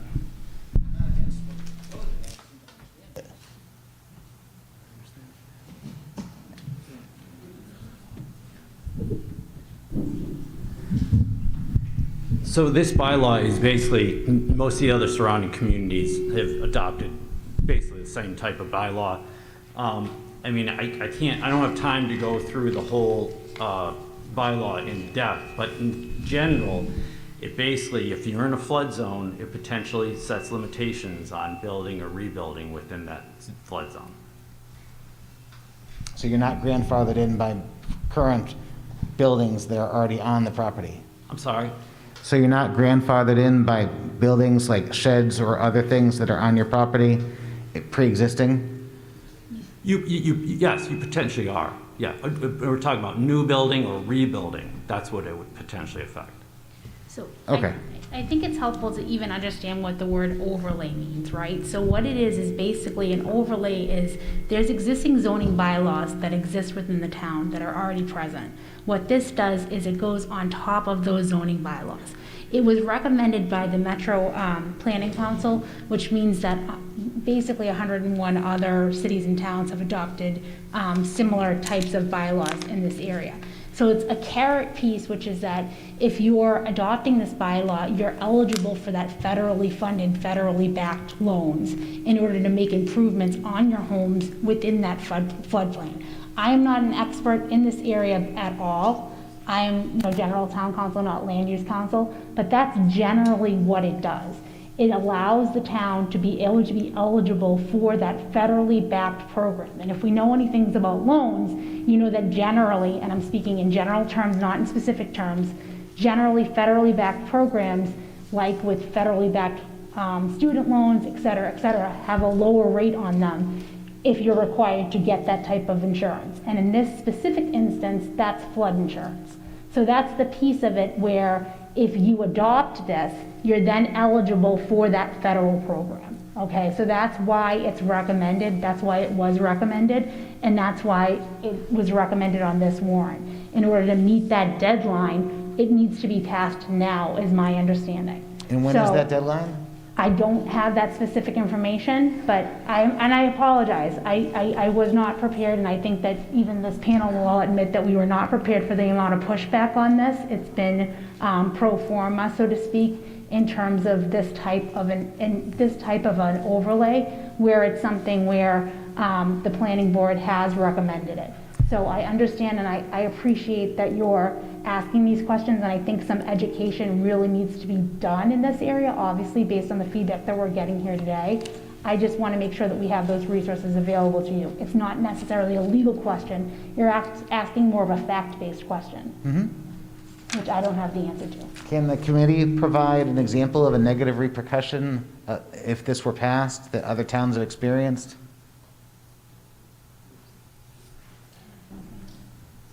So we don't know negative repercussions. What are the positive repercussions? We could actually get the insurance. We could get more favorable loan rates. Jen Constable will speak on those factors. Quite honestly, I'm not sure that there are any negative repercussions if you choose not to participate in the National Flood Insurance Program. You choose not to participate. As far as timelines and adoption, the flood maps would have had to be adopted by July 6th of 2021. So that's why this evening it was important to adopt those flood maps.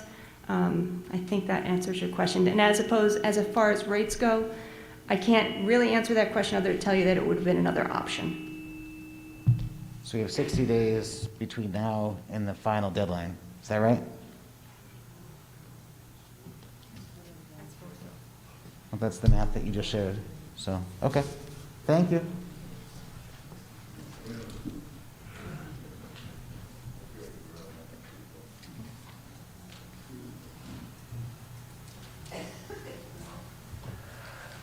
Mr. Moderator, Bob Konchak, 9 Walnut Court. Can we do this again next year? Is there any reason why we can't?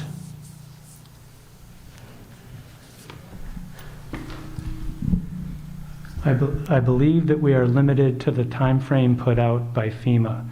So I don't know that we will be able to do this next year. I don't think we will. There's a deadline of July 6th, which is the deadline imposed by FEMA. So I don't want to give, I'm being very cautious because I don't want to give anyone the impression that we can just wait and be able to participate later, because I don't think that's the case. Mrs. Parsons? I'll make it brief.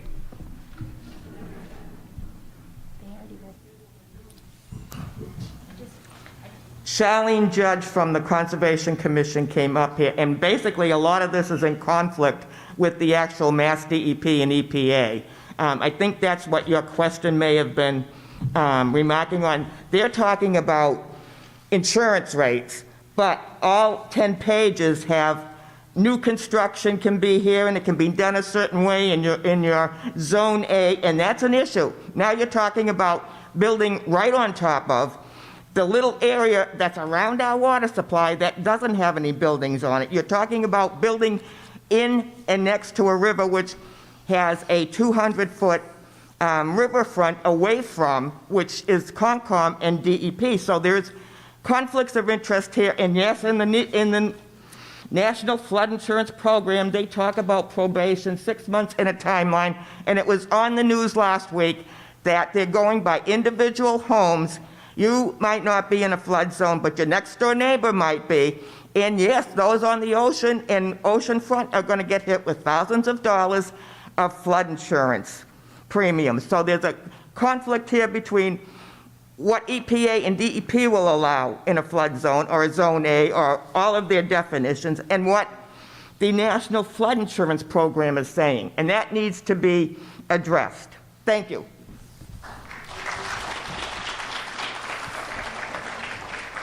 Seeing no further discussion, the first action will come to adopt the article. All those in favor of adopting Article 48 signify with the show of hands. All those opposed, you have voted not to adopt Article 48. The vote was not to adopt in the gymnasium. Thank you. Mr. Ward.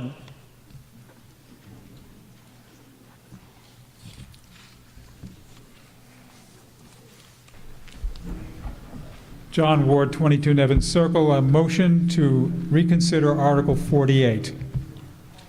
Do I have a second? All those in favor of adopting, reconsidering Article 48 signify with the show of hands. All those opposed, you have voted not to reconsider. The vote was not to not reconsider in the gymnasium. Article 49. Will the town vote to amend Article 2, definitions, Section 415-2, definition and word usage of the Rockland General Code zoning bylaws by inserting the following additional definitions in appropriate alphabetical order in the existing zoning bylaws as follows. There's 2 whole pages. It was requested by the Board of Selectmen. The explanation, the proposed amendment seeks to add new definitions to the existing planning bylaws that define certain terms in the existing bylaws and adds additional definitions that relate to certain terms projected for the proposed Gateway Mixed-Use Overlay District. Chair recognizes Mr. Corbett. Make a motion to approve. I have a motion and a second to approve. Discussion. Mrs. Parsons.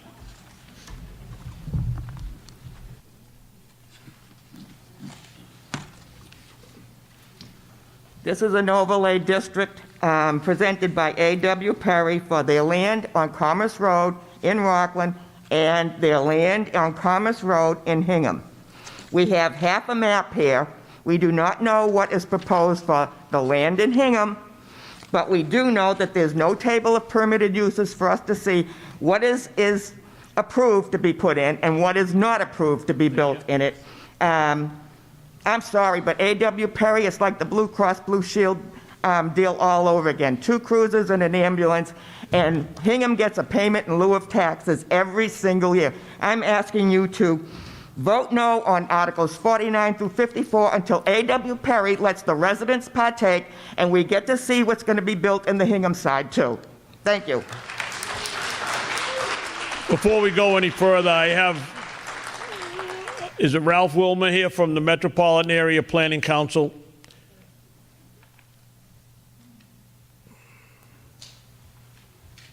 I've given Mr. Wilmer, he has done the work on this.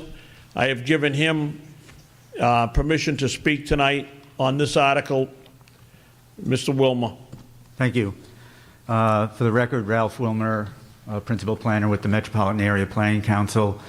We were hired by the town to take a look at this zoning bylaw amendment. So first of all, this is an overlay district for a 140-acre area. The map is in your warrant article. Article 51 is where the map is located. So just to be sure, this is a zoning proposal, an overlay district for an area that already has underlying zoning that allows a variety of commercial and office and industrial type uses. The purpose of the overlay district is to allow greater flexibility for different types of proposals. This is not an article that speaks to a specific development proposal. It really is designed to provide a little bit more flexibility in terms of what might be allowed in that zoning district. So the purpose is to provide for that flexibility and creating a more vibrant, walkable, mixed-use neighborhood by adding flexibility to the zoning, contributing to the town's economic revitalization, creating more of a neighborhood feel than what would be allowed on the underlying zoning. It helps to achieve a variety of town goals that are delineated in the housing production plan and the master plan that the town just adopted. And it incorporates some design standards so that there's a high quality of design that's associated with any development proposal that might be proposed in that area. It tries to expand the types of uses that are allowed to include arts and culture, restaurants, supermarkets, things along those lines, and it'll create more positive tax revenues. It'll also help to help the town achieve the 10% goal for affordable housing in the subsidized housing index. It would increase the diversity and supply of the housing stock and help to meet the needs that the housing plan identified. So just to get into a little bit more detail, there is a list of uses that would be allowed in this overlay district, keeping in mind that whatever is already in the zoning district, in the underlying zoning, is already allowed. This expands it a little bit more to include mixed use, to include a wide variety of retail and commercial uses, such as a supermarket, a hotel, a brewery, a movie theater, things along those lines, restaurants. And there are dimensional regulations that cap the height limitation at 4 stories. It would allow 15 residential units per acre, and 15% of the units, any residential units that are built, have to be affordable. A density bonus could be allowed if, under certain circumstances, including setting aside 20% of the units as affordable, providing public benefits in excess of other requirements, whether it's infrastructure or things along those lines, or providing green building standards that are built into the actual design of the buildings. Parking would be, parking rates are established, parking standards that meet the best practices to ensure that there isn't excessive parking that's built, and it promotes shared parking arrangements as well. And then there are design standards to help ensure high-quality design and creation of a walkable neighborhood, buildings that are human-scaled and provide visual interest, sidewalks and crosswalks throughout the site to enhance pedestrian safety, and parking would be located in discrete areas instead of necessarily in front of the buildings. And there's also standards regarding the style and size of any signs that are associated with any proposed developments. So that's a summary of what the proposed bylaw says, and I turn it back to Mr. Moderator. Thank you. Is there any further discussion? Now, I saw the lady over to your right first, then you can be next, Andy. Mr. Moderator, we have 2 in here. All right, I'll have 2 here, and then they can speak after that. Go ahead, ma'am. Oh, me? Yes, ma'am. So my question to... Name and address? Oh, yeah. June Pat Donnelly, 158 Nevin Circle, Rockland, Massachusetts. Really? My question is on this article, is this for Rockland only? So it's For the land only in Rockland. Mr. Moderator, point of order. Just need to speak up on that microphone. We cannot hear. So Okay. So it's the land only in Rockland? That is correct, the land on the map that's on the next page. Okay, so A.W. Perry up past the Blue Cross Blue Shield has nothing to do with this, correct? You have not talked to them for any work to be done in town? No, the only stuff that's come before us is for the land on the map in Rockland. Okay, so can you do an amendment or something if you get somebody that you take in from out of town, that they have to pay the town some type of fee, like the other thing with the Weymouth, Hingham got the fees and we didn't? I'm not sure what you mean. So, Mary, what were you saying that, you know what I'm saying?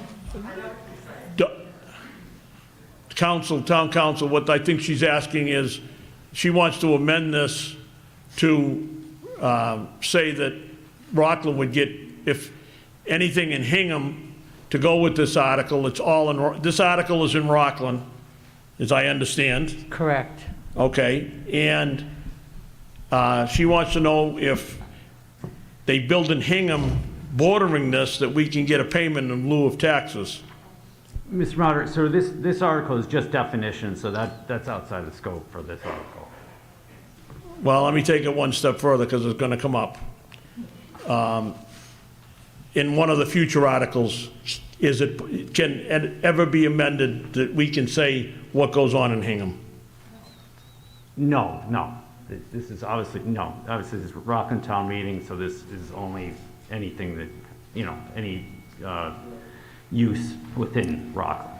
So if someone out of town you're saying we can't tell them what they have to do? I'm That's what a you're little saying. lost. I thought the question had to do with people's activities outside of Rockland. Is that what you're asking? It's Rockland property But you're talking that about, affects us. this article is going to involve property only in the town of Rockland, not what is in Hingham. Correct, but what I'm saying is how do we get it so that the Hingham people have to pay us, money? We want the money.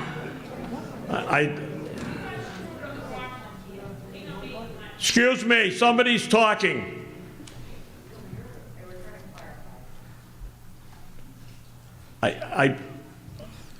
Council can correct me if I'm wrong, but I don't see where we can make an amendment to any bylaw that says we can tell some other town that we can pay. Okay, so this is specifically for Rockland only? Yes, Pat. And if another town come in, we'd do something else, correct?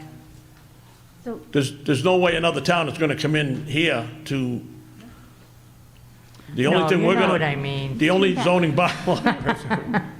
We can only do control what, within the jurisdiction of the town. So we only have power over what is happening within this town. So this zoning bylaw has to do with zoning within the confines of the town of Rockland. I guess what And I'm- I think you should definitely have clarification about where we're talking about, because I think we're conflating this issue with the previous issue, and this is Yeah, a different it is. area of town. Because they have to bypass to get to another period, to get to the town, through our town.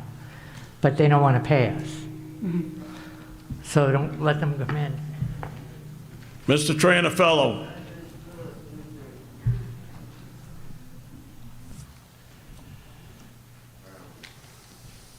I hope I got the right thing now.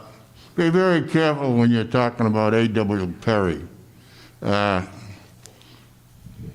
It might be the building's going to be on Rockland property, but once he gets his foot in the door, and I was on the Conservation Commission before, and I'll tell you, everything for Hingham, very little for Rockland. And that's the way it was. And we said, no, we don't want that, and this and that. Well, they won. They were going to have our police force take care of it, our firemen take care of anything there. They had more property on their side, and the Hingham side, and less property on our side, and that's, they okayed it. That's what they did. And we were screwed in plain English, and that's what happened. And be very careful when you're dealing with A.W. Perry. They're a bunch of crooks. Now, we're not going to go there any longer. No personality comments like that, Andy. Oh, I'm very sorry.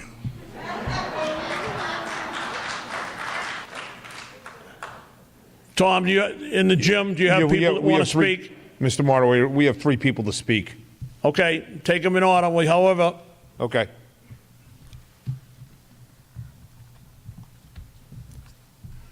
Robert Baker, 79 South Douglas Street. If you look at this map of the overlay district, or the Gateway Mixed Use District, it goes all the way from the off-ramp of Route 3 onto Hingham Street to Reservoir Park to Weymouth Street. That would mean anything on that side of the street of Hingham Street, Reservoir, or Weymouth Street could be torn down and put up 5 or 6-story buildings or any other use that they allow in these districts. So be careful, because they say it's going to help the neighborhood look, but who wants a 5-story building in their neighborhood?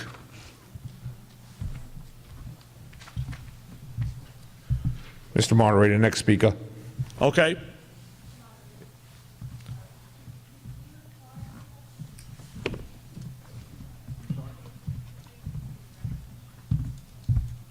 Hi, Mike Bromberg, 373 Forest Street.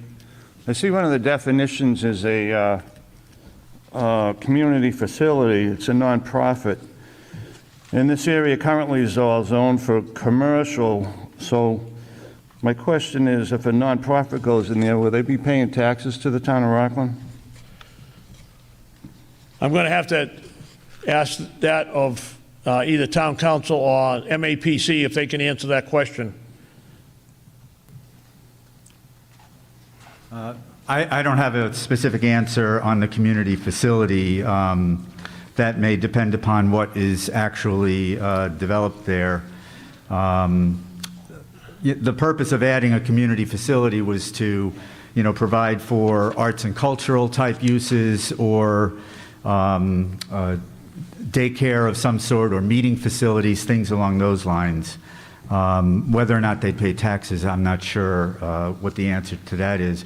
But just to respond to the previous speaker, the way the zoning is drafted in this proposed bylaw is that the maximum height would be 4 stories. So we're not talking 6 stories.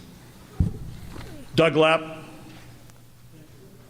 A couple of points. One is, if any entity is tax exempt, they would not pay taxes. So, and as the planner from the MAPC explained, we're trying to be more encompassing to look at other types of amenities that the community might want. And then also, again, this is just a zoning construct. We're not voting, or not we, you're not voting on any project. Any potential project that would try to come in under the zoning would have to go before the Zoning Board of Appeals and get a special permit, and also most likely before the Planning Board for site plan review. So nothing would happen automatically. This just creates more options. Hope that's helpful. Tom, does that answer the person's question in the gym?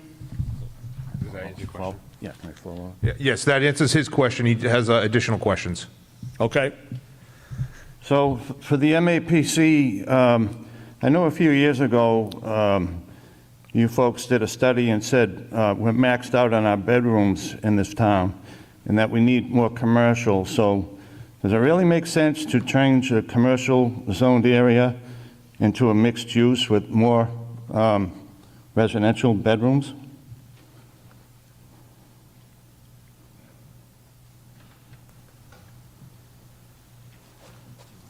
Stand by, Tom.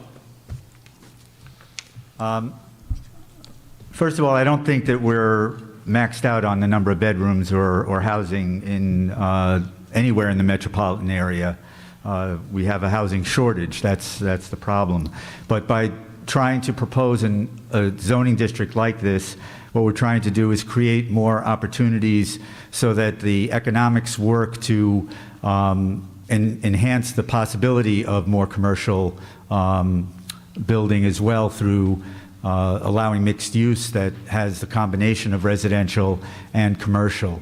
One of the things that support commercial is the fact that people live in a particular neighborhood. So we're trying to create more of a neighborhood type of environment where people live and people shop and people work and people play, so that you have that whole type of experience to enhance the overall neighborhood. Thank you. Sir, do you want to speak? Because I have one more speaker in there. Would you please just take a seat down here in the front row? I knew you were sitting in the same row as Mr. Trainafello when you let him sit down. I appreciate that. Tom, do you have another speaker out there? No, one more thing. Okay. Mr. Bromberg has one more item. Sorry, thank you. I just wanted to make another point to everybody that Union Point has, you know, a massive population of buildings and apartments and condos and stuff up there now. They have minimum commercial activities up there right now, and I just hate to have something like that happen in this zoned area for Rockland. So, you know, I don't think people are going to travel from Rockland to go into this area to use their commercial facilities when, you know, as it was just mentioned, it sounds like just the residents that will live there will use them. If we use Union Point as an example, there's really no commercial going on there right now on all the bottom floors of all their facilities, all their buildings right there now. Thank you. Gentleman down front. Mr. Moderator, I just have one more individual once you're done to speak. I'm sorry, I gave you the floor. You can speak. Go ahead. 1 second. No. Bob Konchak, 9 Walnut Court, Rockland. I assume you're trying to help us. Do you have any concrete examples that we could relate to do you have any concrete examples that the town residents can relate to where you've used this overlay district and it's worked out fairly successfully? I mean, is this something pie in the sky, or is this something other towns are implementing and have done so successfully? This gentleman also represents the MAPC, and I'm going to let him speak and answer that question. Thank you. Hi, everyone. Chris Kushel from MAPC. That's a great question, and we've been seeing this all over the region. These are types of mixed-use developments are where there's, for one thing, that's where there's lots of demand. So a developer's not going to build if there's no demand. So this doesn't force anyone to do anything with their property. This creates the option if they choose to. And if they do choose to, as was noted earlier, they still have to go through the whole process of a site plan review, ensuring that there's adequate water and sewer, making transportation improvements. All of that will occur before approval for any project. But nothing can occur today if we don't have the zoning in place that would allow for this to occur.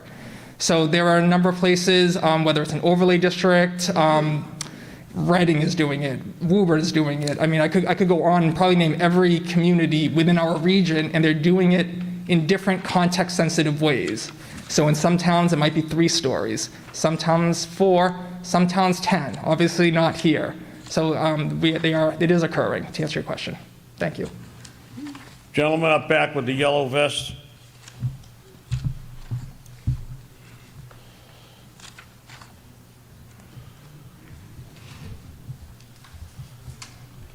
Fred Mendes, 2 Tansy Lane. I got a question. Why are we trying to turn the town of Rockland into the city of Rockland? And I look at the town, and we're asked to look at this as a rezoning opportunity for mixed use. We have so many commercial properties in this town now. We have so many multifamily homes already. We have this unfulfilled promise at Union Station or South Bay, whatever it was. I was here. I actually moved when I came out of college. I moved to Boston for 2 years, came to Rockland because I liked the town. I love the feel of it. I like the look of it. I like the people. South Weymouth came and they were like, okay, you got to shut it down. It's bad. It's an airport, and so on and so forth. That is an unfulfilled promise. It's still not fulfilled today.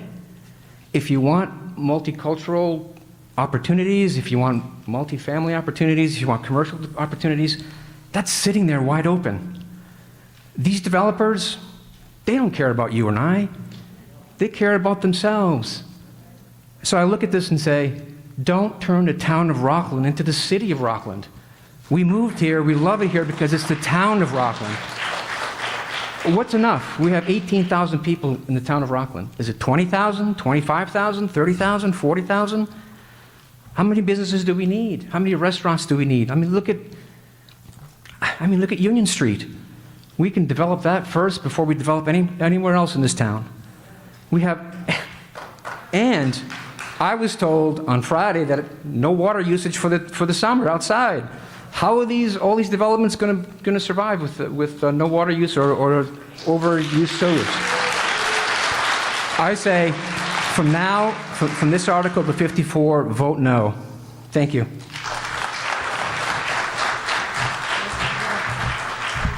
Mr. Moderator, we have an individual to speak here. Go ahead. So yeah, thank you, moderator. My name is Mike Mullen. I live at 127 Levin Road, and for the record, I'm Mike Mullen Jr. First of all, I just want to thank the voters and the residents of Rockland for giving me the opportunity to serve them on the Board of Selectmen for the past, actually 5 years. And I come to you tonight because we've been talking over those 5 years and even beyond, actually about how we manage growth in this town, how we go, actually from a town that's more than 80% residential, and we have a residential tax base. And we talk about actually spreading more, actually of our tax burden onto the commercial tax base, but we can't do that until we at least get down below the 80% mark in terms of actually what our residential tax base is. And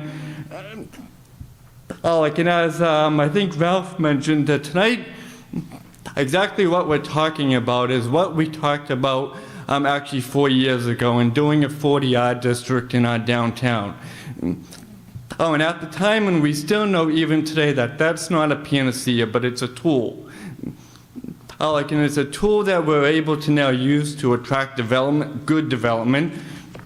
It's a tool that as we talk about our water and sewer needs, again, we're not actually open up the floodgates and and telling every developer that they can come and we have all the amenities, but we're giving in creating a process through the ZBA for the town actually to be able to consider actually projects that fit that fit in certain areas of town. And I want to say over the past few years, we, as a town, have heard about the need for credible leadership. We have heard about the need to really, that residents, we all wanted to plan. And I'll tell you that we have planned. We actually have amazing, incredible people working for us at Town Hall. We have people who are working with volunteer boards and commissions like never before. And we're really trying to do what the residents really told us and showed us our charge should be. And all we talk about our water and sewer needs, one of the things we really want to do, and we're working towards, is get grants and to work with regional entities, and to get grants to help to really subsidize the upgrades that are needed, in our water infrastructure, our sewer infrastructure, and things, in questions like we're asking tonight. They're keys in doing that because it shows, actually the state, it shows all the financing agencies that help to subsidize these things to take the burden off of Rockland taxpayers. It shows actually that we're trying to be smarter about development. We're not actually trying to shove development in people's backyards. We're trying to do the right thing. We're able, and we're trying to plan development just like we started actually 4 years ago with a 40R, and now we're proposing this tonight. So actually through you, Mr. Moderator, as we know, Articles 49 to 54 are very much interrelated.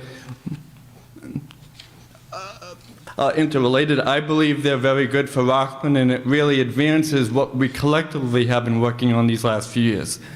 So that's all I have, Mr. Moderator. Thank you. I have a motion and a second to move the question. All those in favor of moving the question signify with a show of hands. All those that opposed, that's a vote. It's a vote in the gym. First action will come on the on the planning board motion to adopt. All those in favor of adopting Article 49 signify with the show of hands.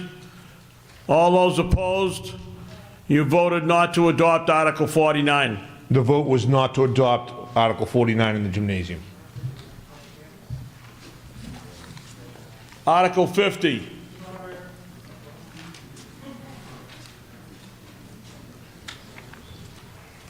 If I just may make a brief explanation, I want to make a motion to reconsider Article 49. Now, ladies and gentlemen, the reason why I'm doing this is that I hope you will not reconsider to adopt these articles, because when you do that, it's dead. No one can bring it up again in this meeting. So that's why I'm doing this. So the motion is to reconsider Article number 49. I have a motion to second reconsider Article 49. All those in favor of reconsider Article 49 signify with the show of hands.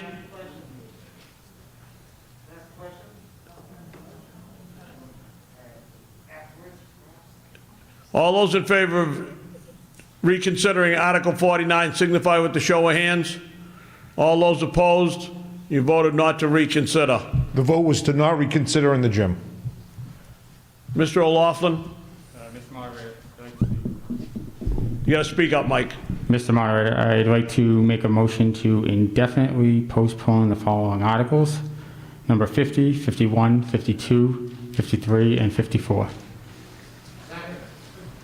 I have a motion and a second to indefinitely postpone Articles 50 through 54. Am I correct? Correct.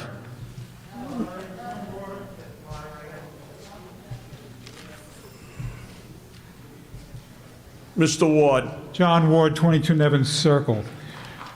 These articles have been legally posted. These articles have been legally posted. They're in the warrant. We're here tonight to vote on them. We're not here to pass over, well, not to park them. I think, was the motion to pass over? It was to indefinitely postpone. Indefinitely postpone. What? No. I don't agree with that myself. It's, folks, you are the legislative authority in this town. It's the town meeting that makes the rules. It's up to you. You decide what you want to do, but I would not postpone these articles. If anything, I'd pass them over. But you can take it from there.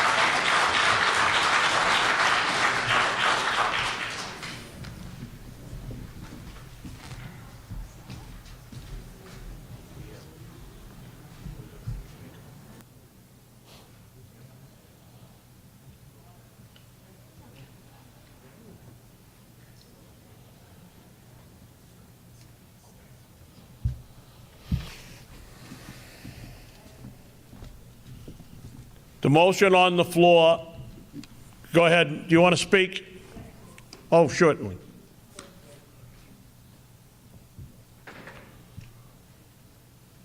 Hello, all. My name is Jessica Laverty, she, her, hers, 27 Vernon Street.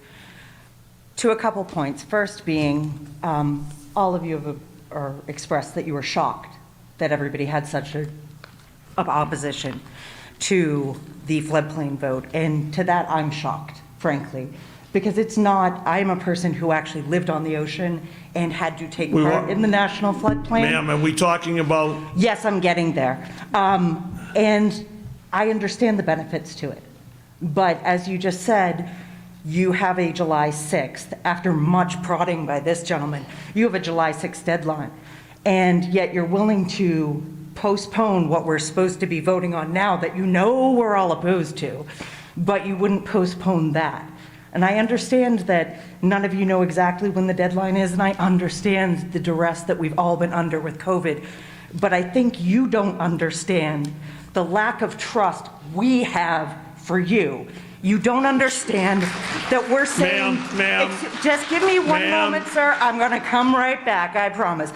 We're saying fix our water, fix our sewer, and then, this is a lovely project, I'm sure it will be wonderful, but we have brown water. We can't use our water in our own yards. Let's fix what's broken and then open the gates. Thank you.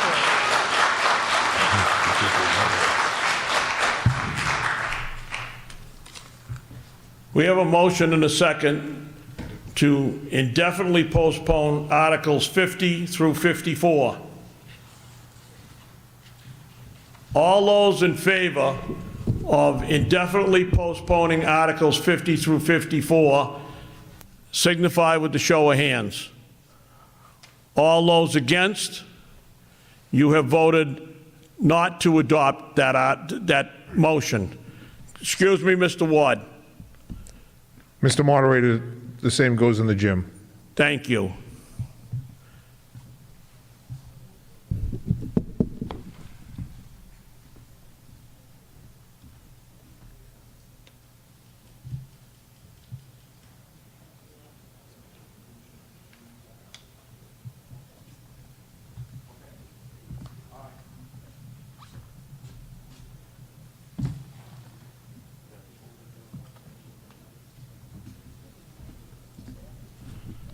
On the advice of counsel, we will take up Article 50 through 54. You can vote however you choose, and that's what we're going to do. So Article 50, will the town vote to amend Article 3, Establishment of Districts, Section 415-3 of the Rockland General Code zoning bylaws by adding a new district entitled the Gateway Mixed Use Overlay District to the existing list of zoning districts as follows. Gateway Mixed Use Overlay District, or take any other action relative thereto. The proposed amendment seeks to add a new Gateway Mixed Use Overlay District to the section of zoning bylaws listing zoning and zoning overlay districts in the town. Mr. Corbett. Make a motion to approve. I have a motion to approve in a second. Any discussion? Mrs. Parsons. All at this microphone, and we unanimously passed the overlay district because we knew everything. There was a table of permitted uses that told us what was permitted, what wasn't. We got to see what was the other towns that were involved, what they had, what was permitted, what wasn't, so on and so forth, and that's what made it successful. Showing us half a map. And yes, I understand we can only vote the Rockland side because 5 years ago we only voted the Rockland side. But what we saw was the other town's side. A.W. Perry is not showing us anything. A.W. Perry can come back. A.W. Perry has been pestering our sewer department to give them sewerage in phases. So this idea that voting this down will get rid of it? No, it won't. A.W. Perry will be back. We're not against A.W. Perry developing anything there. We want to know what both sides are because we want to know if we're going to get hit with all the traffic on Hingham Street. We want to know if nonprofits are going to be paying a payment in lieu of taxes. And we also want to know if there's going to be residential in those buildings on the Hingham side. That's what we need to know, is where the commercial's going, if they're having residential on their side as well, because there's a lot of residential in all of these articles, and I'm sorry, there are other ways to do your 40B. Thank you. All those in favor of adopting this article? Sir, you want to ask a question? Thank you.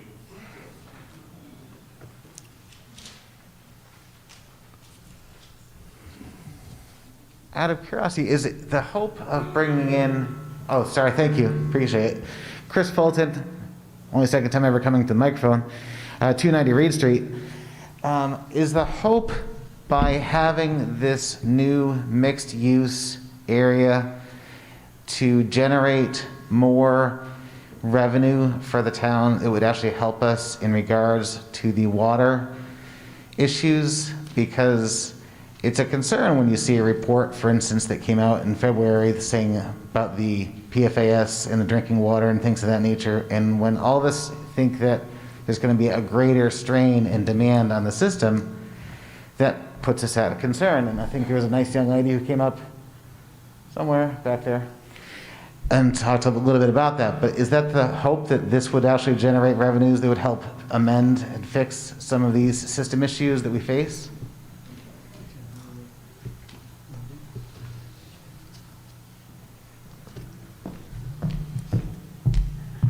To answer your question, yes, in part. Bringing in development, especially larger scale development, creates opportunity. Right now, as we've heard this evening from a number of members of this body, you're correct, water and sewer constraints are an issue here in Rockland, and they're also a priority for the administration as well as the board. If we don't invite in new growth and we don't create opportunities and we don't create that opportunity for new growth that the town has some sense of control over. So this is, again, not a by right bylaw, or overlay district, excuse me. It's by special permit, which takes into consideration water and sewer. And again, creates an opportunity for a developer. In fact, the bylaw accounts for a density bonus, and one of the triggers for that is the developer's commitment to addressing a public need. One of those specifically noted is improvements to infrastructure. Infrastructure is either water, sewer, roadways. Does that answer your question? It does. Mike Mullen was making an earlier point about the idea of 80% residential, and if we actually brought in more commercial corporations and so forth, that would drive down our percentage. Does that aid our town in regards to any kind of funding or anything like that? He mentioned it would bring us down maybe closer to 70% residential, 30% commercial. I think he was just talking about the split in our tax base. So the greater commercial development, the more of the burden of taxes are borne by commercial developers, private businesses, and not by residents. I think that's what Mr. Mullen was alluding to, just that mix and changing it from 80-20 to something to relieve a little bit of the burden on residential taxpayers. So I don't think, if your question was about getting financing, I don't think that's where he was going. I mean, he can speak for himself, but I think it was to shift a little bit of the tax burden off of residents onto commercial businesses. Okay.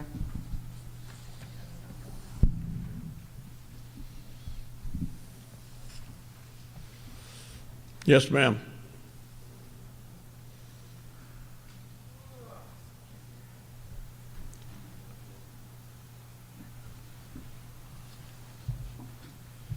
Sherry Valley, 411 Pond Street.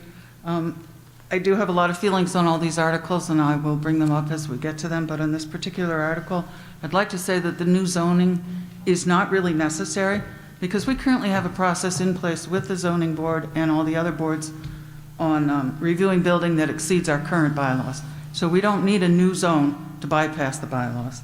I would also like to note that these articles were written with the assistance of an interested builder and developer, and the sole purpose is to encourage larger developments.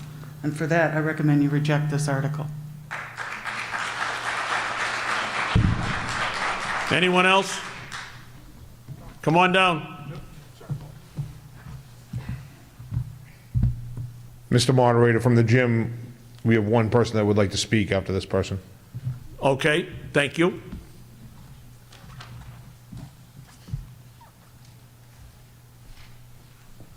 Lorraine Pratt, 771 Hingham Street.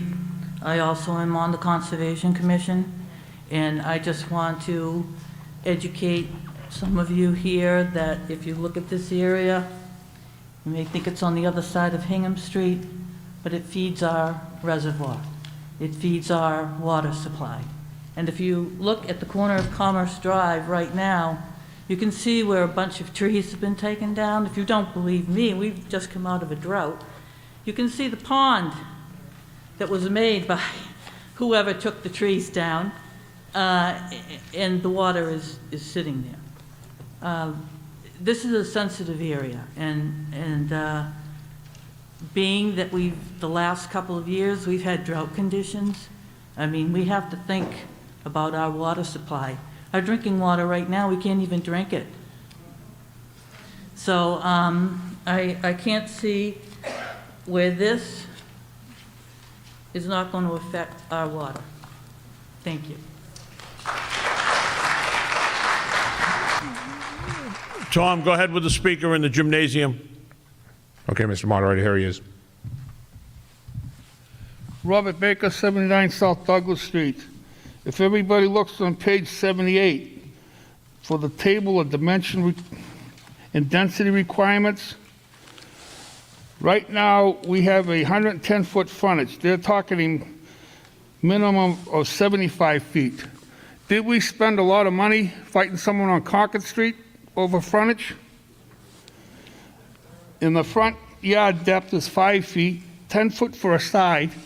We now have to be 25 feet away from the street and 15 feet away from your neighbor's lot line.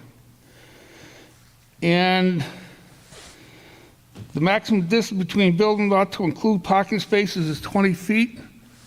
Right now it's 30 feet.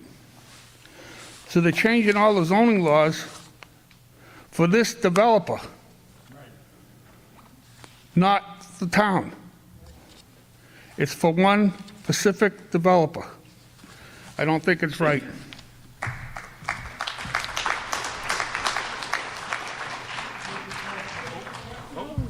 Moderator. I have a motion to move the question in second. All those in favor? Mr. Moderator, point of order. Mr. Baker had one item before that, if he could.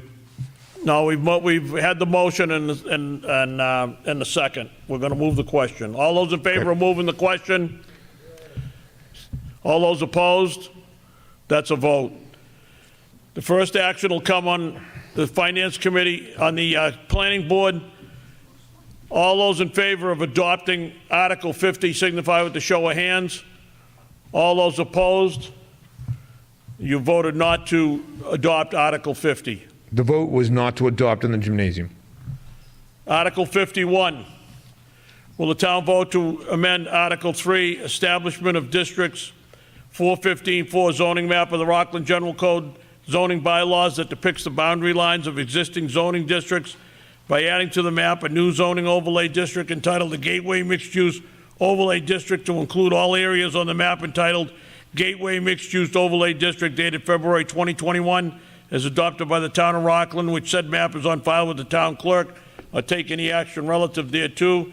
The explanation: the proposed amendment seeks to amend the existing zoning map to include the area of proposed Gateway Mixed Use Overlay District. Mr. Corbett. Motion to approve. Do I have a second? Motion to approve and seconded. Is there any discussion, or will it be the same as we've heard?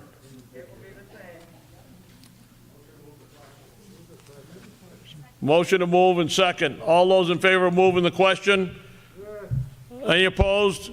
We're going to move the question. All those in favor of adopting Article 51 signify with the show of hands. All those opposed? You have voted not to adopt Article 51. The vote was to not adopt in the gymnasium. Thank you. Article 52. Will the town vote to amend Article 4, permitted uses of the Rockland General Code zoning bylaws by inserting the proposed new zoning overlay district known as the Gateway Mixed Use Overlay District? And we'll skip to page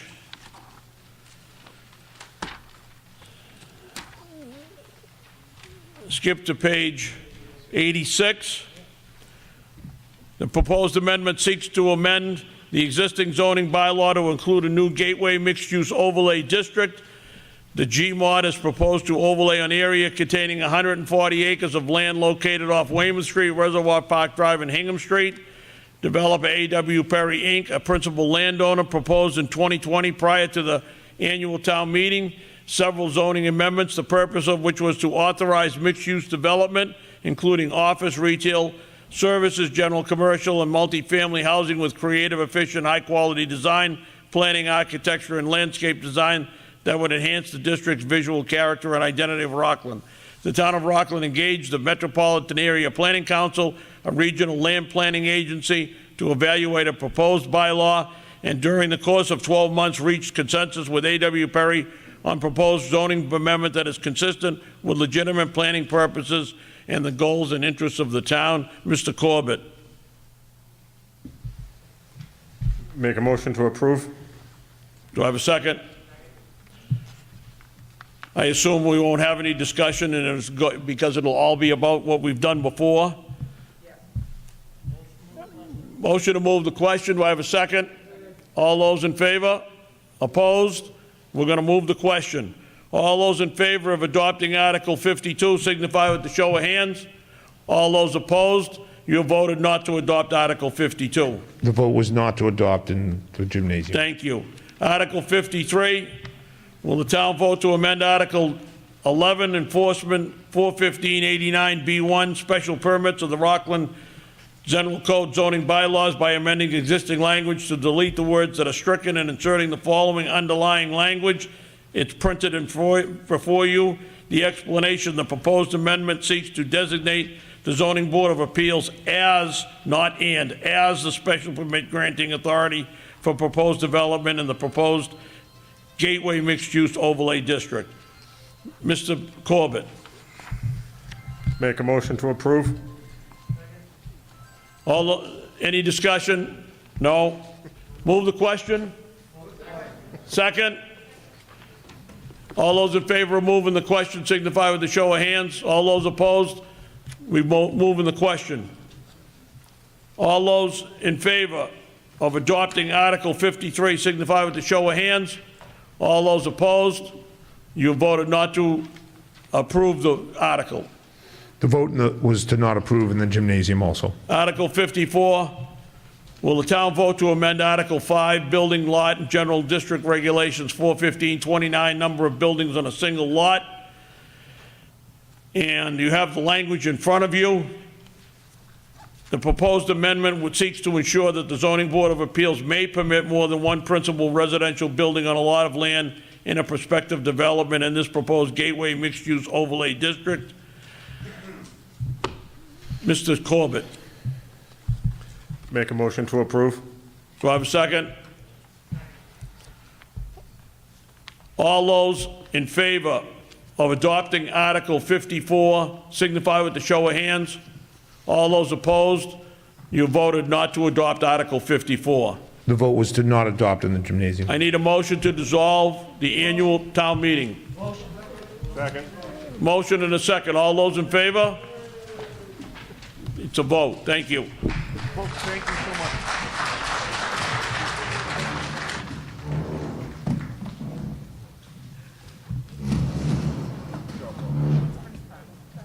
Killed it, didn't you?